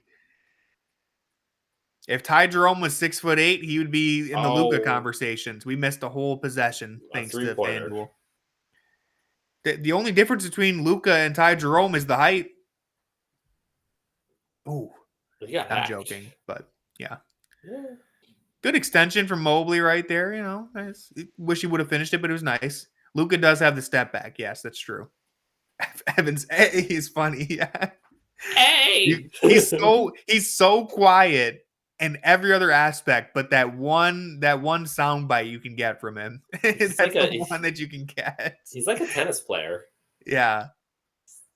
Oh my goodness. I know I made this joke. I've tweeted this before, but fate of the universe on the line. The Martians have the death beam pointed at the universe. Don't give me Evan Mobley's first free throw attempt. Give me the second one, but do not give me his first free throw attempt of the pair. See, you can give me the second one. I wanted him to miss that second one so bad after you said all that. No, I had faith. I would put the universe on the line for the second Mobley free throw, but the first one, we're cooked. The chat has said he's the worst 70% free throw shooter ever. I think that's harsh, but I've seen the chat say that before. It's funny. I mean, LeBron James is. Yeah. Yeah. All right. Up by 3. Ty Jerome has been cooking as of late. All right. We're in the bonus. That'll be 2 free throws. I'm going to grab a water bottle real quick. Give the chat a good trivia question, Jackson. They love it. Not giving anybody any trivia questions. All right. This is the Walls back. I would say, have we seen anything good from the Cavs today? I think we've seen good stuff from Evan Mobley and Spurt. His aggressiveness is good. Darius Garland's aggressiveness is good. Have we seen consistent good play from the Cavs? No. And I think that's a very fitting ending to this road trip is even if they do win, there's been like little pockets of good play, but not really enough that, Ty Jerome's been good. There's been pockets of good play, but not actually like not seeing it for 3, 4, 5 minutes at a time. And that's kind of what you need to do if you're going to put a game away. So, we'll see if that changes here as we get closer to the fourth quarter. But it looks like we're going to be in for a 48-minute game. So we'll see how the Cavs handle that. It would be good for the Cavs to come out on the right side of this. Would be nice to say, hey, they lost 4 games, but they ended the road trip well. So we'll see. We will see how that goes.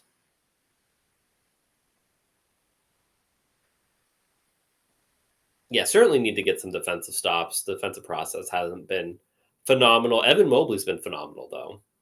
I'm interested to see how they try to close, like what the closing lineup's going to be. If they're going to probably going to use Allen with Hunter, I'm assuming, because you don't have Mitchell. Oh, there you go. Got to hit the Carlos Boozer. Hit the Carlos Boozer shot.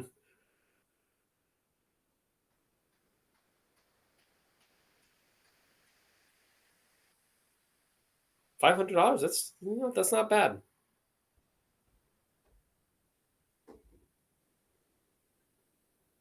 Nate, you may be onto something here.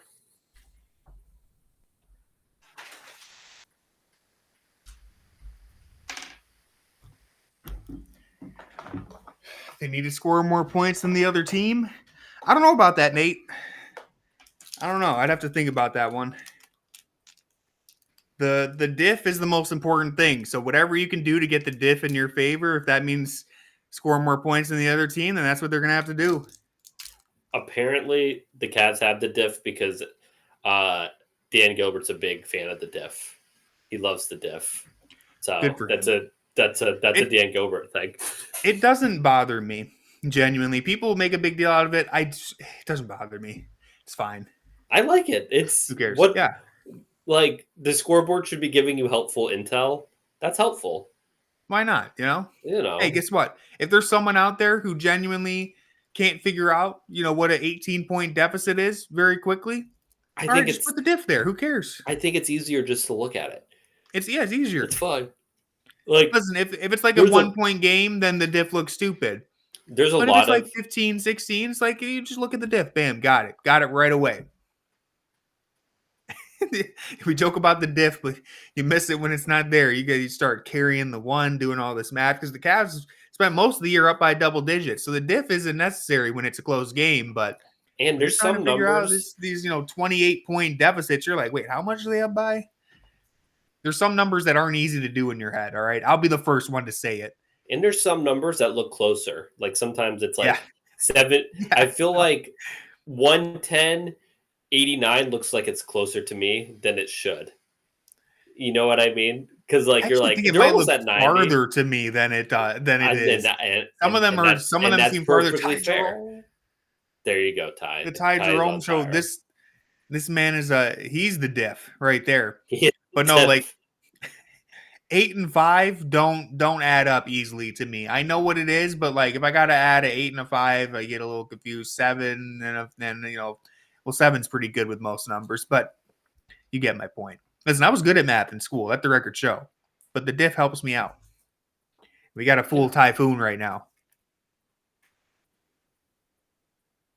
I think John Michael's stealing my whole flow. I was just about to say what he's saying. It should be noted, every time every time Mitchell or Garland's out, almost every time Ty Jerome comes in and plays crazy. Yeah, this is big diff energy from Ty Jerome right now. Last Portland game, yeah. Him and DeAndre Hunter. Mm-hmm. The Virginia Cavaliers. Mobley, bag work. 2 guys on that side. Good cut. Good cut from Hunter. If you're going to put, that's a good play. If you're going to put 2 guys on the same side of the court, that's going to, good cut, yeah. Yeah, gotta have a cut like that. And good patience and then good off-ball movement from DeAndre. That's way off. That was the Okoro shot from the first quarter. They're playing horse. It's tough to come down with those rebounds, They're like grenades. Yeah. Good find from Evan Mobley. Could have been a foul. Yeah. All right. Ty Jerome is cooking right now, giving it to Mobley. Like the aggression. Like another good swing. Oh, okay, worked out. That's a situation where I think the camera angle deceived us because I think Max Strus made the right play, but to our angle, it looked like he should have swung it right away. Well, yeah, I know. I just had my eyes on Ty Jerome. I'm just yapping. Yeah, same. So did I. Yeah. But yeah, I think Thibault, another 3. They're not backbreakers, but they do annoy me. Well, yeah, when you play. Look at the 3-point difference. Hit that, Dean. Oh, I wanted How to howl many times before has an opposing team taken almost They've taken 15 more threes than us. That doesn't happen much for the Cavs. Well, Donovan takes like 8 off the dribble threes on his own. Yeah. And then he creates like four or 5 more. So wait, you're saying Thibel's 4 for 4 from 3? Yeah. What the hell? I missed 2 of them. I saw 2 of them. I didn't notice the other 2. Yeah, Cavs not on pace to win by 16. Although the Cavalanche, potential Cavalanche throws all that into disarray. They're a Cavalier away from winning by 26. So, Yeah. Good ball movement right there. I mean, that's just a beautiful game. Okoro, bring it home, Ice. It's not even the fourth quarter. Oh my god! Oh. I thought I left at I knew I left during a timeout, but for whatever reason, when I was on my way back, I thought the fourth quarter was starting. Nice. Good defense. Okay, now we're into the fourth quarter. It's not 12 yet, so this game's not taking too long. Do you have anything you want to say before I leave and start writing about Ty Jerome?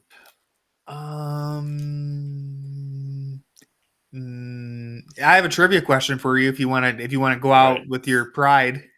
Sure. Okay, you ready? It's a very open-ended trivia question. I don't know what that means. Basically, list as many NBA champions starting last year. Go back as far as you can. So last year the Celtics won. How far back can you go with the NBA champions? I have to go, Tony. This isn't like something. Jackson said I'll be here all day. We'll go to the 50s. Too long. Okay, that's I probably could go back to I'd say before 2006. I don't think I could do it. So it'd be like okay, so we got last year the Boston Celtics, Denver Nuggets, Golden State Warriors. Yes. 22 Milwaukee the Warriors, 21 the Bucks, Lakers, 20 the Lakers, Raptors, 19 Raptors, Warriors, 18, Cavs, 17, Warriors, 16, 15, Spurs, Heat, 14, 13, 12, Mavs, 11. Then before that was Lakers. Yep. No. 10. Yeah. Lakers. Oh, I shouldn't have said anything. Sorry. Yeah, because it was Lakers, Celtics. Did you mean to do 3 Lakers there? You said Lakers 3 times. Yes, there's 2 Lakers. And then the Celtics. 2 Lakers, Celtics.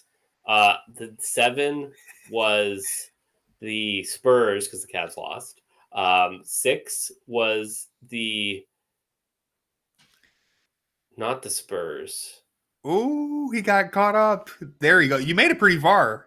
You went far down the list. So hold on. So it wasn't the Spurs. It wasn't the Spurs because they didn't win 2 years in a row at 06. Yep. So, but I don't think it was the Lakers, and it's not the Pistons because the Pistons were Heat. Duh. Yes. Heat. There you go. 5 is Pistons. 4 is. I think that might be incorrect. I'm the same as you. Once I get to below 2006, that's where I get a little confused. I think the Pistons were 04. Right. Spurs were 05, I think. Yeah, because the Spurs, Pistons. And then I can do the 90s Lakers easily. Yes. Lakers. Then Lakers 3-peat. Yeah. And then I don't know who's before that. I think the Spurs were 2000. I can do basically what you did. The 2000s. Demo said something really funny that I agree with 100% because this is how I feel every time. He said, I usually assume any year in the 2000s that I'm unsure about is the Spurs championship. They were just racking up chips. 2000, 2004, 2007. I'm like, damn, I mean, I know they had 5, but I can't remember the specific years other than the Heat ones and the one against the Cavs. We may be good job. Because time Bravo. All right. See you guys. All right, Jackson's going to do the recap. So we will see him later. Ooh, don't like that. Jackson will be typing the recap for Fear the Sword. He did good with the trivia question. Dean Wade. Yeah, really good response right there. As Austin Carr says, don't let him breathe. Don't let this team get momentum.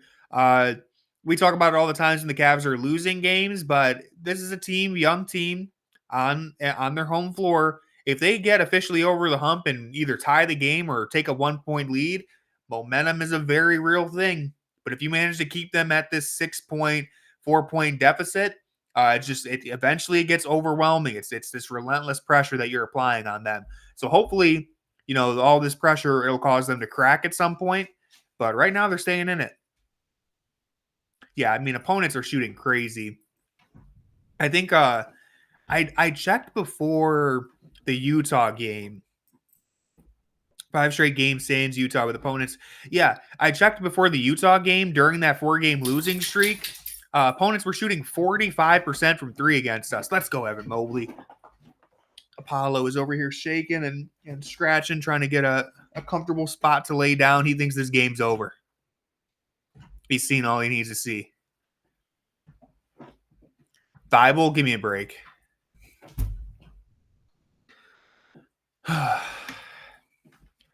Listen, you want to talk about magnet ball? This man, Matisse Thybulle, cool guy. Whoa! Evan Mobley. Oh, man, this dude is a beast. That's strength right there. He completely stopped me in my tracks. Yeah, cool guy. As I'm sure you can see in the chat, you just walked into Matisse Thybulle shooting 5 of 5 from the 3-point line. But welcome in. At least you got to see this Mobley absolute tank mode. Just charging through everybody. That was brute force right there. Love to see that from Mobley. Oh, he missed one. Okay, he's 5 of 6. Still, the fact that he's hit 5 of them. John Michael said that ties a career high. That's absurd.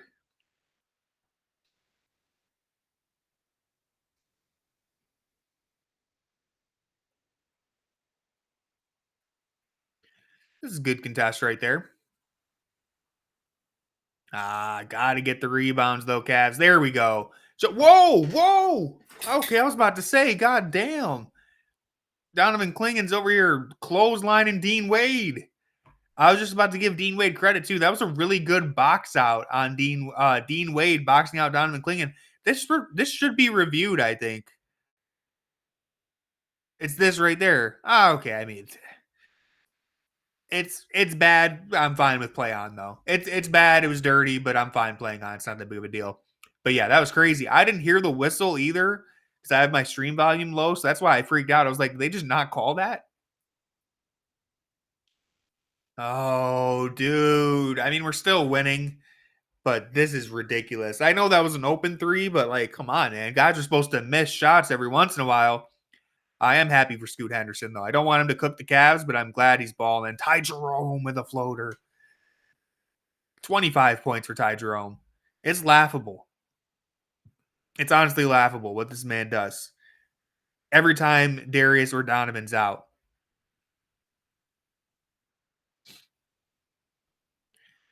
Oh, no way.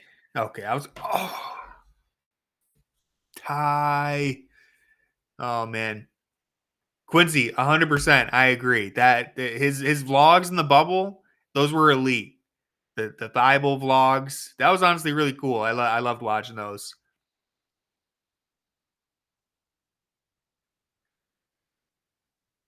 Oh, okay. So they're shooting 36% from 3, but they're 5 of 12 from the free throw line. Tony does it all the time. Yeah, I'm a spreader of misinformation, man. Sometimes I get stats wrong. Yep, there you go. Show that to Tim McMahon so he has some firepower for us. Evan Mobley gets exposed by Scoot Henderson. Yeah, I guess he got him on the left arm on the way up, but anyways, I remember the the worst instance of misinformation spreading I've ever had. When Craig Porter Jr., I think he had 12 assists last year in a game. Listen, here's the thing. He had 12 assists in a game. And so I was just curious. I was like, what's the most assists an undrafted rookie has ever had in a game? Like, I wonder how many. I don't remember if it was 12 assists or whatever it was. He had a big assist game. And so I looked it up on StatMuse, and it said that was the most ever since the 1950 season. StatMuse told me this. So I tweeted it, got a bunch of likes, bunch of retweets. Justin of the Chasedown repeated it on the Chasedown pod, and it turns out not to be true. It's actually happened a bunch of times. In fact, Craig Porter Jr. is not even the first undrafted Cavs rookie to do it. Matthew Dellavedova did it. It's happened a bunch of times. Not like so many times that it's not impressive, but there was like 50 people on the list. When StatMuse told me it was only like one person since the 1950s. So it's one thing if, I get it sweet wrong, but the fact that Justin repeated it and referenced me too, he said this tweet from Tony Pesta, it's, crazy stat. And then later in the episode, I don't know if you guys heard the episode, this was last year, but later in the episode, they realized that it was wrong and fact checked me. So at least I was like, at least they got the right facts. even though I was still embarrassed, I was like, at least they managed to correct it for their audience because I just blame StatMuse. That one wasn't my fault. Also, bad foul from Ty Jerome. He's probably going to be headed to the bench soon anyway to get a rest, but not the foul that you want to pick up right there. 3-point game. Blazers keep fighting. I said at the start, this is a team that they're not interested in rolling over. They're not really playing for anything at this point. Like, I don't think they're going to be a play-in team, but they got stuff to prove. They want to be a serious team. They've been playing good basketball. Good attack out of the corner from Okoro. Dump off. They are in it for the play-in. Okay, I wasn't sure how close they were. But either way, this is a team that actually has aspirations. The Cavs are going to have to earn this one. Holy good God. I mean, this is crazy. That is a deep shot.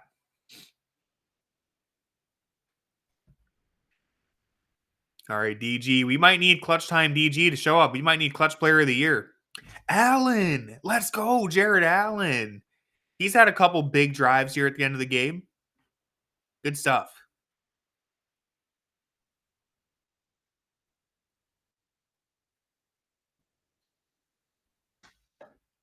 Nice. Okoro applying the clamps. Made him nervous. Made him nervous right there. He wanted none of those problems with Okoro. Yeah, nice defensive stop there. Force a turnover. Okoro attacking off the baseline, dumping it off to Jarrett Allen. Hey, look at that. Talked him out of that shot, made him turn it over. Good D from Okoro right there. DG, floater. Oh, good take, though. It's a good shot.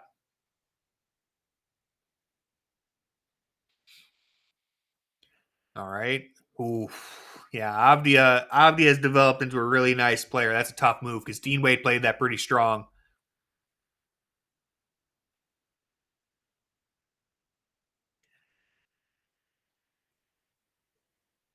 All right, Garland. Oh, man. Looked like there might have been some contact.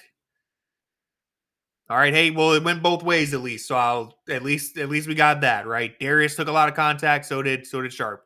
Oh, man. The two-man game. Sam Merrill. Put him in the starting lineup. And what is the celebration from Tristan? I've never seen that. Sam Merrill in the starting lineup comes out guns blazing. Big three-pointer. Love the back and forth passing between Garland and Sam. 14 points for Sam Merrill, 4 threes. He's getting a positive grade. Yeah, I was going to say, if Klingon buries a three, we're really hurting. DG, keep that pressure on him. Dude, give me a call. Give me a call. Come on. This is crazy. No. Good D. Make him earn it. Nice. Okay, like I said last time, I got to at least be fair. They're letting contact slide on both ends. I think Garland took a bigger hit, but at least they're not giving up a bad whistle on the other end. Yeah, Garland does not get a good whistle. He's never. I feel like he's never gotten generous calls. YouTube says, y'all think we got the championship run? I certainly think the Cavs have a chance at it.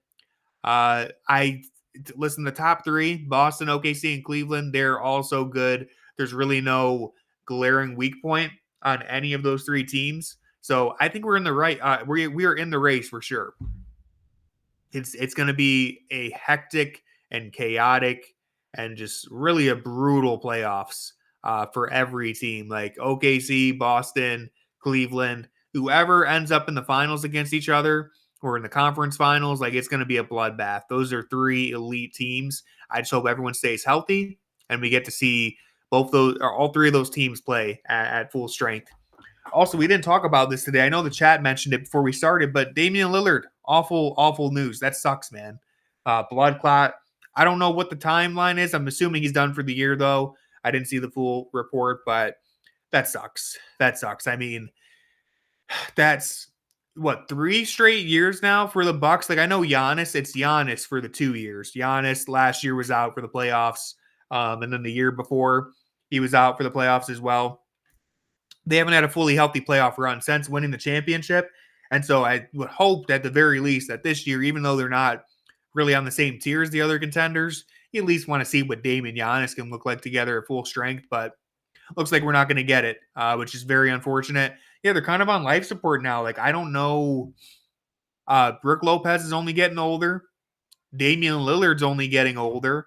Hopefully he makes a full recovery, obviously. I don't know. Again, I didn't see the full report. I know the Wemby thing, like it seems like he's going to be perfectly fine. I don't know the timeline for Dame. Blood clots are obviously, nothing to mess around with. So hopefully he's able to return. But long term for that team, like this might have been your last real good chance at competing. Because the score is only getting older. Kuzma's only getting crazier.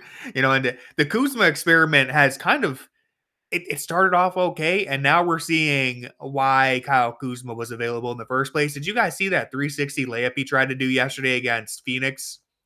It's one of the wackiest.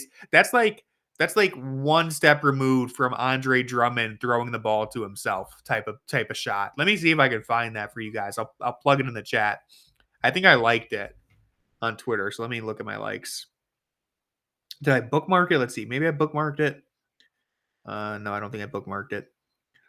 Let's see if I can find it in my likes, because that was hilarious. This man tried to 360 the layup in a close game too. I thought I liked it. See a Ty Jerome tweet in here. Oh, here it is. What's the technical free throw? Oh, Chauncey. Okay, Chauncey with a tech, and then we won the challenge. So that's a good swing in our favor. I'll take that. That's gratuitous right there. Or generous. Here, this is the this is the Kyle Kuzma play. Kenny the diff, yeah. They willingly traded for Kyle Kuzma. It's funny to me. I mean, I don't even hate the idea of trading for Kuzma for the Bucks because, like, Chris Middleton was old. He wanted to switch it up a little bit, but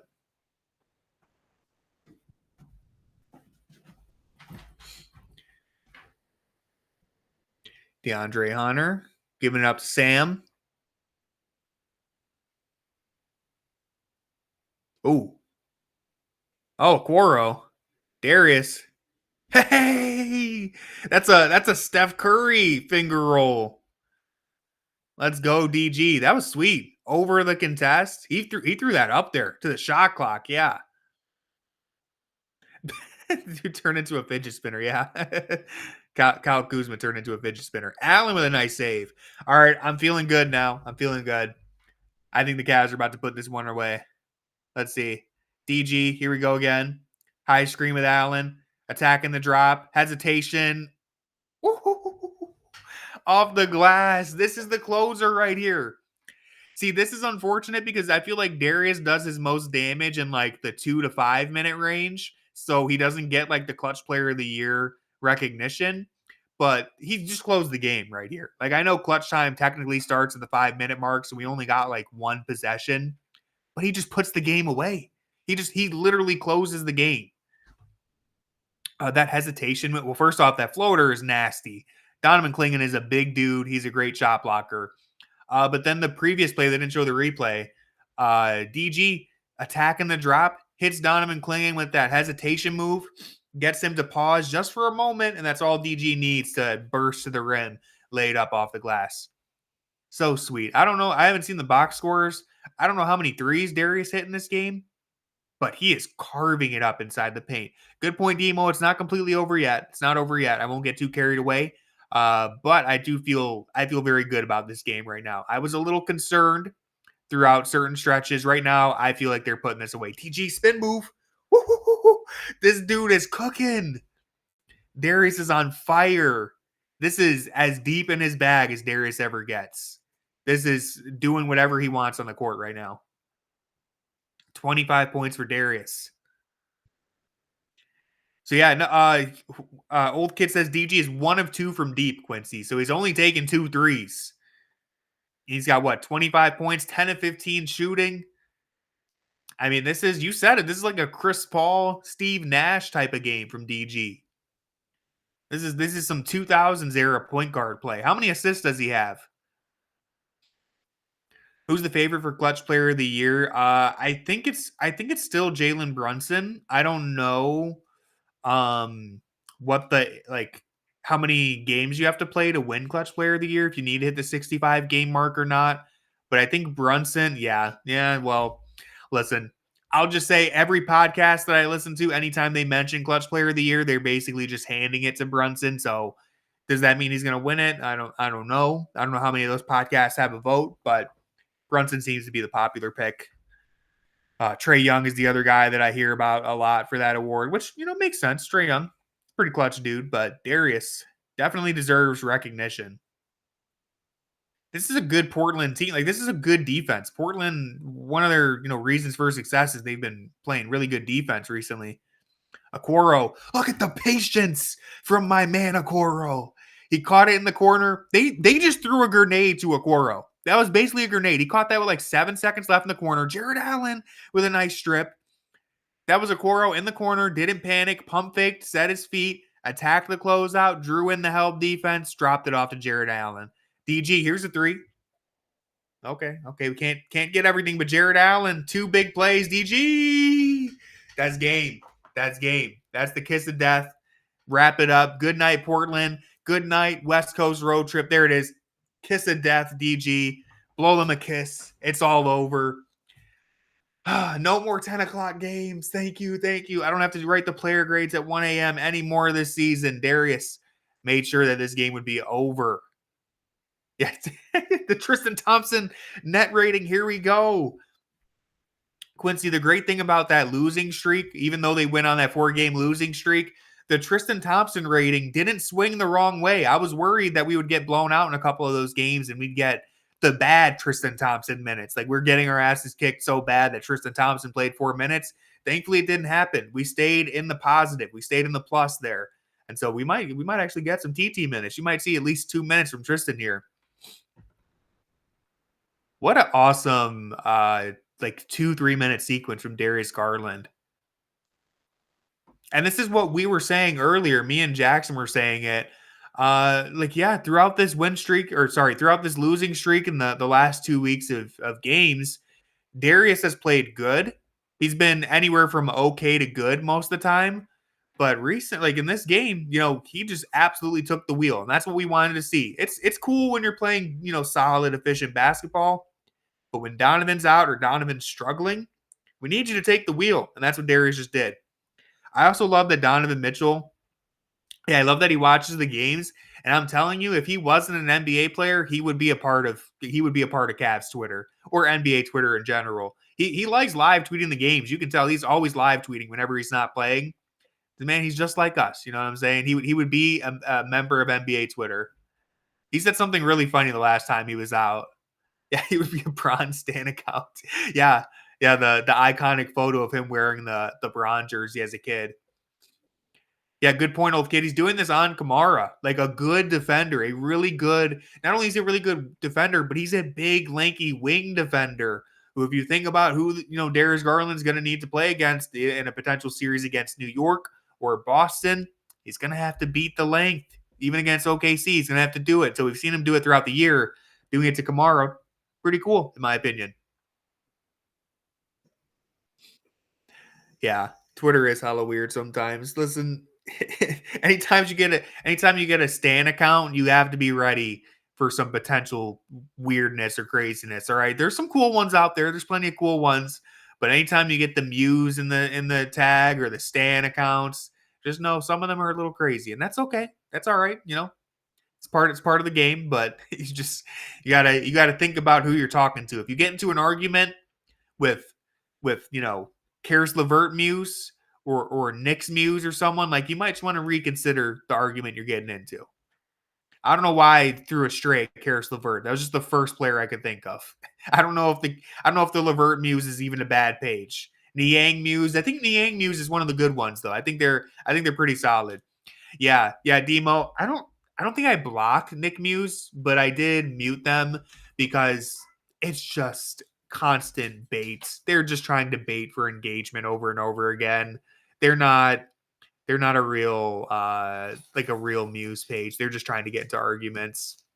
Luis Scola Muse. That might be untapped. That might be uncharted territory. I don't even know. I don't know if there's a Luis Scola Muse. He was a bucket. He was a bucket back in the day. The mid-range jumper. Carson Edwards Muse. Yeah, Okoro also gets one of the worst whistles in the NBA from a defense standpoint. Like, we talk about Garland not getting fouls on offense, but I feel like, if I've said this plenty of times, if Isaac Okoro was allowed to be more physical on defense, he would be he'd be like in another tier defensively. We would look at him a little bit differently because he doesn't get to rough guys up the same way that like Dylan Brooks, Marcus Smart, Lou Dort, especially as one of those options. Like, Okoro gets a really quick whistle when he's on defense. They don't let him get too crazy. Tony Pasta Muse, yeah. There's a Dylan Windler Muse. Hey, that's G League total or single game record holder Dylan Windler to you. I completely botched that, but yeah, Dylan Windler has the G League record for most rebounds in a game. Wally Zerbiak. Now that is a throwback name. Cool guy. That's from another era of Cavs basketball. You got to get ready to learn Wally Zerbiak, buddy. He was he a bucket? Kind of for a second there. He had moments where he was a bucket, I guess. Wally Zerbiak. Yeah, the 3-point sniper. No, not the 60s. Cool guy thinks we're like ancient over here. No, just early 2000s. The 60s. That's really funny. Danielle Marshall. Oh, dude, there's so many. That you look back at those early 2000s. You look back at the talent that they were attempting to put next to LeBron James, and you're like, you know what? I get why he went to Miami.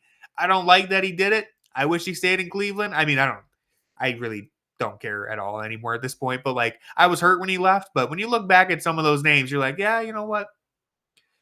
Maybe it was time he got a good supporting cast. They were throwing everything at the wall. Yeah, Sasha, Booby, like, Delonte West was out there hooping, Antoine Jameson, JJ Hickson, Jamario Moon. Like, they were trying everything. We got the corpse of Shaquille O'Neal. We got Ben Wallace. I always forget Ben Wallace was out there in a Cavs uniform. They tried everything. But yeah, this game is over. Big to big passing makes me all giggly. Yeah, that's my favorite, the big to big passing. So here's the thing, right? The Cavs, they smack the Utah Jazz, and that doesn't necessarily mean you're back, right? Like, you blow out the Utah Jazz, all right, cool, join the club, get in line. Everyone's blowing out the Utah Jazz this year. You beat the Trailblazers, also not crazy impressive on its own, but they are a really solid young team. Like, this team isn't a pushover. Beating both of them back to back. I'm not going to sit here and say the Cavs are officially back because I think this game was sloppy at times, but it feels pretty good. Like, it feels solid. It feels good. Winning one game, it is what it is. Anybody can win one game against a lottery team. You win 2 in a row. You're headed back to Cleveland against the Spurs on Thursday. I will be in attendance. Let's make it 3 in a row. Let's get back into the, let's go streaking again. Considering how, this chat wasn't, the sky wasn't falling in this chat, but considering how worried people were during that 4-game losing streak, I'd say we're good now. No Tristan Thompson minutes. Yeah, unfortunately, they snubbed him. Did we even win then? Yeah, does it even count? Are we really back if Tristan Thompson isn't playing minutes? I'll let you guys decide that for yourself. But all right. Chat, no more 10 o'clock games. I know I've said it 100 times, but we made it. We made it through this week of 10 p.m. games. Brother, I'm tired, but we did it. We did it, and we got, 10 games left this season or something? I think we got 10 games left. Man, it's been such a fun year. I know Jackson said no commitments, but we'll be here in the summer. We'll do some streams in the summer, so don't worry about it. But until then, we got 10 more regular season games, as well as 16 games at least in the playoffs, because we're going all the way. And yeah, this was a really fun stream.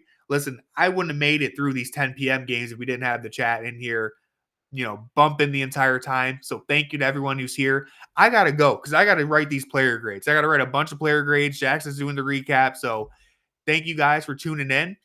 Chat gets an A+.